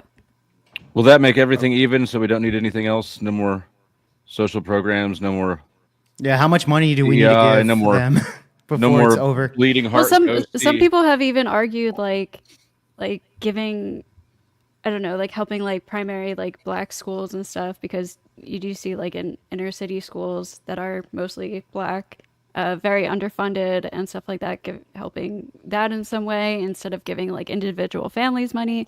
So I don't know, like again, logistically how it would work, but again, because we were just talking about the disadvantages Don't that understand still it. affect people today. Do you see yourself as a white savior? No, no. It's just a good person. Please save me. Do that. Hey, Cheeky, can Who you needs answer saved the question? most, Ghosty? Can you answer the question that they asked, Cheeky? If Black Americans will get reparations, would Black Americans be okay opening just all the DI, affirmative action, all the things, you got it? Like, would you be happy with that exchange? No, because Damn. what the exchange to me, right, should be just even. It's like for example, if you do want separate but equal, because that was a thing, right? Versus the Brown versus Board. It wasn't that black people wanted to integrate. That was not it. Hey, you're giving us a whole separate school, fine. Give us the same books. The thing that reparations comes into for is the free labor. Like you still, how do you account for that labor that was already done, right? Like education is one thing, right? And that is something that should be evened out. We should get the same books. We should get the same quality of things. But how do we get down to the literal free labor that continued on up until the point? And even not only that, but sharecropping. Like you can work on our farm or you can work on our plantation, wherever property we own, and the amount that you work, it wasn't even a fair deal. Like you're working, you may not be a slave, but you're working as a slave, technically. Like just like every worker ever around the world. Say what now? Well, just like every worker everywhere around the world, especially here in the United States, right? Everybody feels like they should be paid more at their job, right? Well, that's different than being freed and saying, "Hey, in order to." Yeah, but I'm talking about the feelings, right? No, it's not Yeah, a but feelings fact. Now we're talking about the facts of it. Yeah, that's Go ahead, not. Professor. That's not a equal. That's not equivalent at all, brother. You actually being paid a wage and you feeling like you deserve more is totally different from not. Yeah, but I get you. But how will we distinguish? Hold on, brother. I didn't cut you off at all. Okay, I didn't cut nobody off. So let me get my point. Bro. I promise you, I'll get right back to you. So what I'm saying is your logic makes no sense, bro. Again, these people weren't getting paid and they were being forced to work with worried about getting beat or being killed. Yeah, but none of you were. Yeah, but we're not talking. I understand it now. I'm with you on the now aspect of it, right? But we're talking about the historical context. So again, the historical context has place, though. So that's why I said I was kind of conflicted, because from a historical context, of course, racism and all these different things were pivotal. Is a big part of American culture and just the American civilization overall. But you can't not acknowledge what happened. Now we're going about and we're talking about from a historical context. Well, hey, this happened. You can't say, oh well, no, because you wouldn't dare and you couldn't dare do that to Jewish people. Well, go ahead. I'm sorry. Go ahead. No, I was going to ask a question really quick. How do we distinguish how to divide up that reparations, right? Because, like you said, nowadays, not every white person was a slave master. Not every black person was a slave, right? There's no slaves, etc. But let me ask you. Well, just really quick. Also, I know you guys do. You'll probably deny this fact, but there were black slave masters during that time as well. So how do we distinguish that? Hold on. How do we divide that up, bro? Okay, so that's what I'm saying. So it would be for the people that could track down their lineage and prove that they were victims of slavery. And like I said, but they're not victims. They weren't slaves. I thought let me intervene here. I thought you actually going to 1 second. Let me intervene here so the conversation doesn't get out. if you don't agree with the premise, you shouldn't jump to the second part. How are we going to split it? I think it's very fair statement, right? If you don't agree with the premise that people shouldn't get reparations, we shouldn't jump to the second part. How are we going to figure out how to pay these people? Let's stick to the first part first, and then we go from there. Okay, go ahead. You got this. Yeah, so the way you would split it up is again, track down the lineage of the people and see who were actually slaves, right? Who are, and the thing about it, like I said, I was expecting you to say, what about the white people that would get reparations? Because we know there's been a lot of mixing of races, so there will be some white people that have black lineage that you just can't tell that they're black that will also be due reparations. So the reparations aspect would be by those people who could justify without beyond a shadow of a doubt that their ancestry was that of slaves. Now, again, me personally, I do not agree with reparations, at least not in the form of check that everybody, the majority of people want, because I just, with the lack of financial literacy and a lot of the things needed in order for that amount of money to be properly used, it would go to waste and go right to people they claim were oppressing us. So, yeah, that. Flow State, you are on the same side as Jake, right? I don't think that. Yeah, no, I don't support reparations. I don't support reparations for anybody. Like the whole well, they got it point is moot to me because I think that I disagree with most of that shit too. Now that said,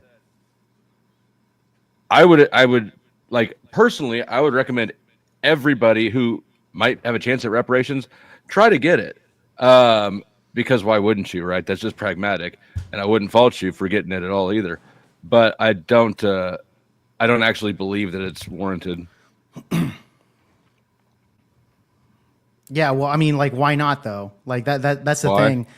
Yeah, like why not? The thing is that if they're making the argument that, well, my ancestors were slaves at one point, so therefore America need to give me free money. Because I think it's an absurd thing for the government to try to run around throughout history and make everybody's past equal. It's just too much. It's too far. But the problem is they already established a precedent. This is like the Roe v. Wade. Once some state does it, now it becomes a precedent. So people look at it and say, "This happened here." So why is not it happening right now? So I don't think that they should have established that precedent. Let me just say something real quick. Mm-hmm. If even the slave owners got reparations, why wouldn't the victims of those same slave owners actually entitled to reparations too? If people that the United States bombed in Hiroshima and Nagasaki have right to reparations on a war, why shouldn't people that legally was enslaved and even worse, in my opinion, don't have the same right? Like the president was there. Because this is all appealing to a virtue that I don't necessarily espouse. I don't think equality is something that I think is valuable or should be pursued. I don't think reparation. I don't think that trend I don't think that trend should have been established in the first place. I don't think that people who were not harmed directly should be compensated. I don't think that institutions like with the Japanese who got rounded up during World War II. Mm-hmm. Here you have the culprits paying the victims, right? That's a different thing than having the U.S. government, which wasn't actually the culprit of slavery. It just didn't prevent it. You have the non-culprit taking money from people who weren't even alive then to pay out to people who weren't alive then. Now, I understand the logical structure that's being built here as to why they're justified. Maybe it'll go through. I don't really buy it, though. Okay, so if an American soldier dies in war, should his family get compensation? Motherfucker dead. You didn't went to war. I don't care if you're your wife, your son, you didn't went to war. But you are going to get some benefits from it because once again, there's a precedent going on. But that's race with good. The United States are very good at paying people for shit that they didn't earn. This is a reality. I agree. Yes. One second. Just for you to understand. I think you are kind of cleaning up the argument flow. This is why I'm stopping you so much. It's not equality, it's injustice. because once you start a precedent, everybody should be treated with the same. Like the justice should be blind. We talk about this all the time, right? So if you start Yes. a precedent, you can just go ahead and do that shit for hundreds of years. And then when it comes to a part that you don't want, you say, you know what? Let's change the rules of the game. We're playing checkers. Let's play chess now. No, you have to keep playing chess. There is no end. There's no objective measure here. It's not freedom, it's not equality of opportunity, it's not this, it's not that, it's a moving goalpost. If you were to say this is what absolutely needs to be achieved and we can put the whole racism thing to bed, I'd say okay, that's fine. Because you're never going to get stop bitching about this. Yeah. No, I mean, you're never going to get racism. There's always going to be individual douchebags, right? But at what point?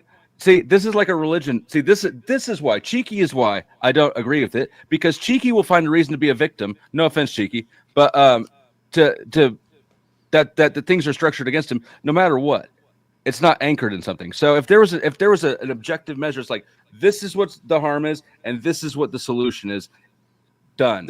But we've seen that is never the case for any victimized group that starts to get kickbacks. And that's the point. The fact that y'all are against reparations prove that you pick and choose where to go, because y'all give not y'all white people, the people in power gave reparations before. I am opposed to all of them. One second. That actually proves that group is a victim. If Native Americans have casinos and have a bunch of land and all that shit, and somebody came in and took that shit, everybody will say, no, this shit is from the Native Americans. Well, they were able to bounce back pretty nicely. Those Native Americans that owned the casinos weren't pillaged, they weren't raped, they were nothing. They are descendants on the people that suffer it. So if you establish a precedent and you give those people casinos, which is something that once again is kind of to appease them for the brutalities that you did, you can be stopping on black people. All it does is demonstrate that I don't agree with any of that shit. There's no inconsistency here. I don't agree with. So give the reparations and then say if you complain about inequality, stop all of it. No, that's the thing. So this is my. Are you asking me my opinion, or are you telling me my opinion? No. I'm talking to you. This is the fatty plan. Give reparations to people, and if they complain, say shut the fuck up. You got $1 million. And the flow state plan would be very simple. Give nothing to anybody at all. Are you? Is there? For example, they're talking about Donald Trump abolishing the federal tax. Are you in favor of that? Income tax? Yes. I would be in favor of it, but I don't think he'll do it. So, wait. Okay, wait. I need to understand this. You are in favor of taking a tremendous amount of money from the federal government and give it to all the people that is going to right, and you don't the ones ask, that pay it, the ones that are paying it. It would not be taking money from the government giving it to people. It would be stop taking more money from people. So you are okay with the government taking funding and giving to the people when it comes to federal taxes, but you're not okay with the government taking money. No, that's not taking money, Fatty. It's cutting the income tax. It's money that we already had. No, sir. Something called unpaid work.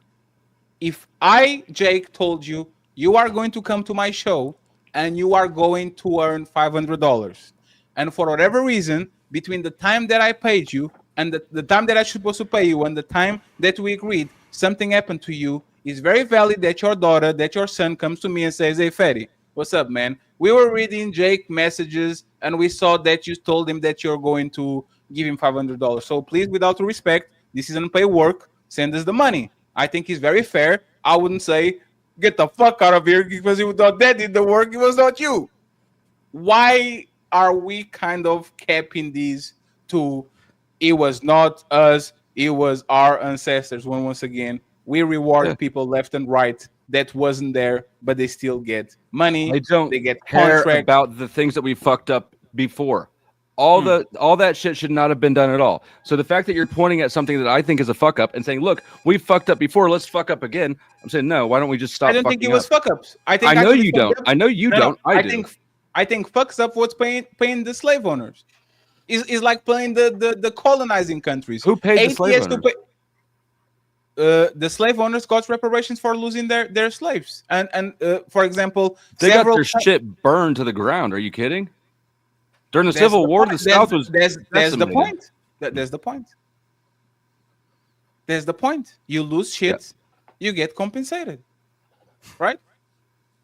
So if you lose your rights for 400 years, if you lose your ability to be free, if you lose your ability, right, you should be paid for it. No, I mean we're not talking about people who lost their rights or people who perpetrated the thing. We're talking about generations later, right? So if we're gonna go back here for blacks, we're gonna go back there for everybody. We're gonna do Native Americans. We're gonna do. They already got it. They already got it though. They already got it. Their reservations. The reservations. Is that what you're talking about? The Native Americans got land and got. They already got it. They got because there's literally stipulations where the Native Americans got the sort of reparations. The natives actually get Native Americans. They actually get free health care here in the United States because of their natives. And I would be in favor of stopping all of it. Yeah, I would agree. Wait. I am ready for us to be. Oh, look at everybody go. You're wilding. I'm ready. I'm ready for everybody Well, to be treated as equals. And even though we're not all from the same starting point objectively, we'll get there. And we'll start behaving like it. The natives, they're already there, and they're still getting reparations. And I agree with you, Flow State. Get rid of it. Get rid of it. You all are saying is wrong. And wait. You're all saying is wrong. You're leaving out a whole bunch of stuff, bro. The Native Americans got what they did due to treaties. United States government had treaties, signed fucking documents saying, "Hey, this is yours. This is ours. This is how we're going to split it up." They actually just won a big portion of the whole state of fucking Oklahoma back because they were able to find those treaties, take it to court, and say, "Hey, this is our shit." So when you talk from this thing where it's just it's just entitlement, it was just people. No, some of this shit, bro, is legal paperwork. This is why, again, you got to know the history of what you talk about and not just be on people asking for a handout. Bro, Flow State's point is saying that we need to get rid of that completely. He's not denying the facts. He's just saying that was what Flow State was claiming. What you're saying. Okay, but listen, but that's wrong in itself. Now, basically, how is it wrong? What's the problem with that? Let me explain it to you. Hey, Jake, that's great. Jake, that's great. Let me explain it. Don't bail him out. So basically what you're saying is you're cool with the government coming in and saying, "Hey, I don't give a fuck if you pay for your house or you pay for your land. I want this shit, I'm gonna take it." I never said that. No, that wasn't that. No, it's not. You're straw manning, bro. That was never the claim, bro. That was never the claim. You're obviously not paying attention to here. So straw man, straw man, Flow State. Straw man, Flow State. What was his exact claim? 1 second, friend. Hey, 1 second. 1 second, please. Hey, 1 second, because Fantastic is in the car and he's not looking at what we're doing. Okay. Yeah, Jake, that's why he can't fucking understand. Jake, what did you mean with that? What's the problem? The thing is when Flow State's argument is saying that I want to get rid of everything. Like I don't care for reparations on Native Americans. I don't care for reparations on blacks, etc. Look, there's no need for that. That's his claim right there. Okay. I'm asking you guys, what's the problem with that? Exactly. What's wrong? Everybody's equal. You guys want equality. Everything's equal at that point. What's the issue? So I'm going to explain it to you again. Okay. When there's legal precedent saying this is our shit, and you can go How is back it? What makes it their shit? What? Treaties. What makes it their shit? What makes it their shit? We conquered them before the treaties. We conquered them before the treaties. What makes it their shit? Because they say it? Because they say it? What makes them their shit? This dude is Well, answer the question, bro. What makes it their shit? ISO. 1 second, ISO. Jake, now we're being disingenuous here. No, it's not, bro. What makes it their shit prior before the treaties? What makes it their shit? It was the white man that decided. Now it's your shit. Okay, but what made it before that? That wasn't really my point, though. But Jake, we can't do that. No. Well, your point is more of like equality, like just shoot it off the bat. But that's why he asked. No, argue with his point, though. My point is legal. You can't just say get rid of everything because I don't want to. What about when it wasn't legal? But when it wasn't legal, it was theirs, asshole. No, it wasn't because it wasn't legal. It wasn't legally theirs at that point, right? It wasn't legally theirs at that point, so what's the problem? In other words, we could change it. I think white people need reparations from black people. Wait, hold on. So wait. So Bro, this guy's fucking audio is crazy, bro. 1 second. That's why you guys need to be quiet. Go ahead, Fantastic. I won't have to fucking yell over you. Stop talking and cut me off. I ain't cutting Well, dude, your fucking audio sucks dick right now, bro. What the hell? Conversation about the conversation. Go ahead, Fantastic. Get an actual mic. He has a good one usually. It's because he's in the car. Chill, bro. All right, I'm chill. Is that fucking better? Let him When a rant. Let him motherfucker start start. losing the argument, they start Go bitching ahead, and complaining about it's fine. everything. We're So losing I'm the gonna say it argument. again. Yeah. Okay. So I'm gonna say it again. Say it again. The whole entire principle what America is built upon. This is my shit. This is why you have the fucking. This is why you have the Bill of Rights. Okay. This is why you have contract law. Okay. This is why you have all these things. So now if you to say, oh, it was never nobody's shit. No, motherfucker. If that's the case, so why did the Louisiana Purchase happen? Okay, well, why is it that when we conquered the land, it became our shit? When you conquered the land, it becomes your shit, right? Can you stop cutting me the fuck off? I didn't say shit while you were talking. Now I'm gonna ask you again. Ask me again. It was nobody's shit. Why do we have to purchase it? Why do we have to take it? Who's the we? reason the fucking treaty, hold on. Since you clearly don't know, shut up and learn something. Okay. The reason the treaty was fucking written, like all other treaties, is hey, this is our shit.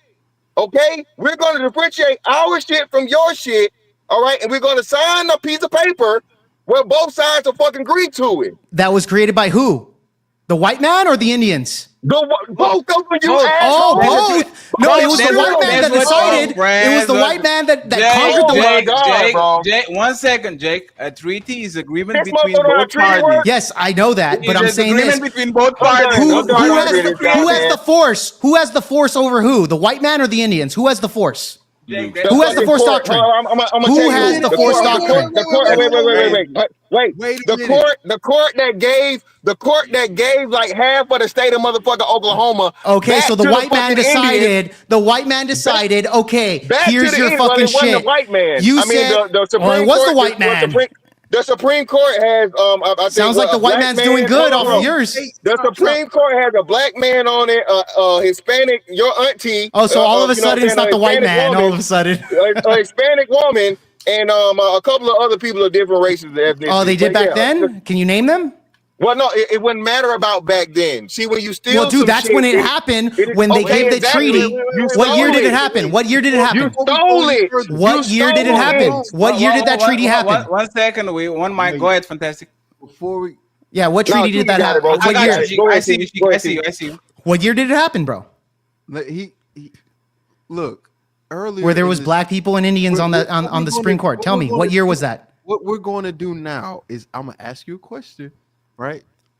You're saying the people with the force, if they have the force to do it, they don't have to honor their. Yeah, you know what conquering is? Wait a minute. It's gone throughout history. Stop right there. So if you say the N-word and I have the force to beat your ass, does it make it right? That you have the force. What if you don't? I do. Let's say I do. It's guaranteed. I have the force. But I'm not talking about. Let's deal with the concept. Yeah, it doesn't make it right. Yes, bro. Just to answer your question. Yeah, it doesn't make it right. I have the force to beat doesn't make it right. Yes. Right. No, it doesn't make it right. But again, I'm not talking. But here's a minute. It doesn't make it right. Sure. If I do it, should there be some kind of reparations, reprimand, or something for me doing? No, there should be a punishment for you individually. If it's an entire country, what do you do?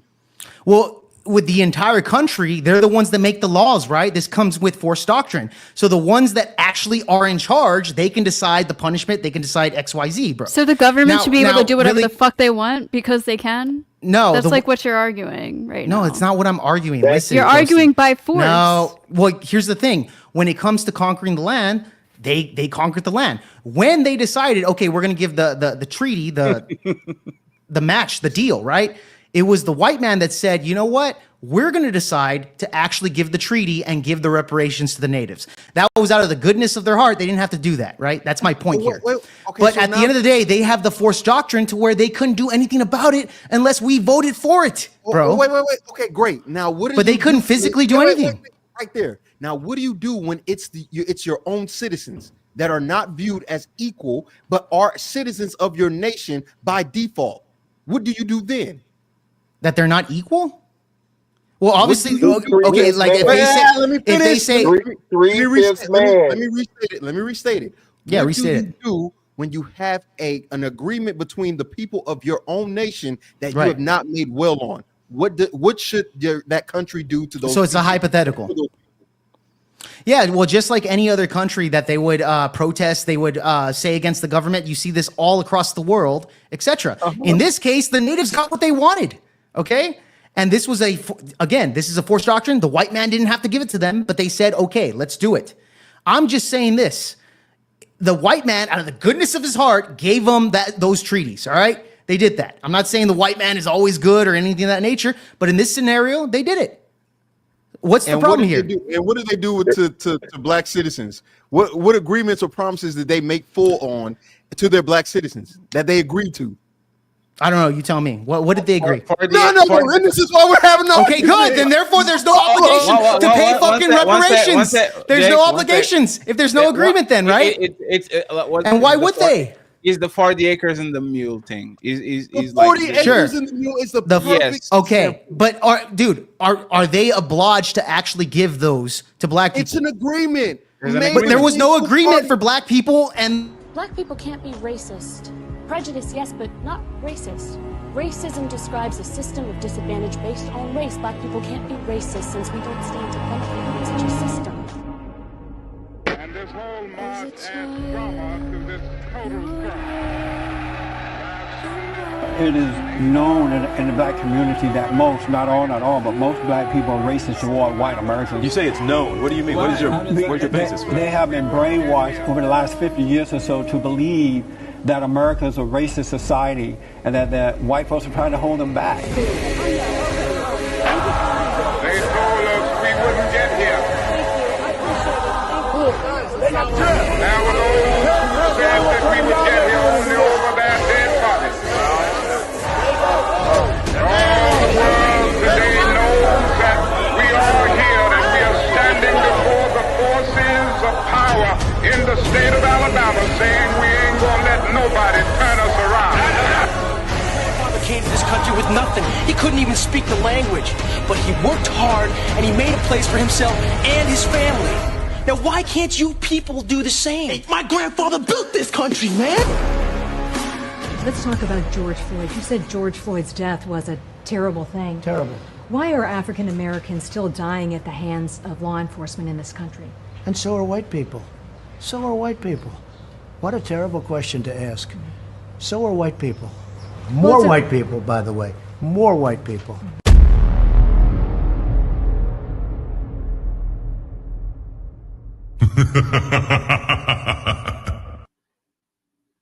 Friends, I'm sorry for cutting y'all off, but we're going to save it for next week, okay? Just get a little bit to eat it. Rainbow Key $2 says, good show, Fatty. I appreciate you. Thank you very much. MC Evie Tits in the building saying, this is why I'm an anarchist. The government shouldn't have much power. Thank you very much, MC. Next time, make it 20. I appreciate you. And finally, the Degenerate $5 says, great show, Fatty. And the MVP, I'll go at another Eat show. Another one, DJ Khaled voice. I want to thank Jake, Cheeky, Chan, Ghosty, and the Power. This show was awesome. I would incentivize, if you enjoy this, to pick up one part of the show and to do a extra show debate. I'll promote it. I'll send people there, all that. But there's a lot that has to be said. And Jake, you are. I got you. By the way, look, Cheeky, look at you like, Cheeky, we need a collab, bro. We need a collab, bro. I need you on. I need you on my panel, bro. I need you. Let's do it. Valerie. Oh, that's just crazy. Valerie. Let's do it. Let's get wild. Thank you very much for all the love. I appreciate you. Hello, Fatty in the chat. Bounties, any yet? No, we only have bounties on Saturday, Valerie, but I appreciate the support. Thank you very much. Danielle said, for the salad, because I love you. Thank you very much. And Lady Zarek said, she just said thank you. Thank you very much. JM with the $20. A great show. Thank you very much, friends. We were $55 away from the hamburger fund, but we got a bunch of money and memberships, and everybody was kind of eating it on all cylinders. So I appreciate you. Thank you very much.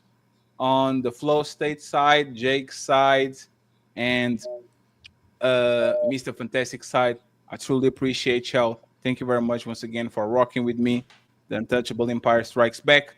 I see you tomorrow at 5 with another show. Team Fatty, The Untouchables, Wakanda, and Valhalla signing out. Peace. Before I continue with my message, thank you, Sister Avanti, $10 coming on the Cash App. Thank you, sister. Next time, make it 20, but thank you. The content presented on the following show is intended for satirical and educational purposes. All the comments would be fatty McFat, fat, fatty, fatty, fatty, fat, fat. Oh, look how fat he is, right? Look at that fatty. You know, haha, big fun, stupid fatty. I bet he can't go up the stairs. And.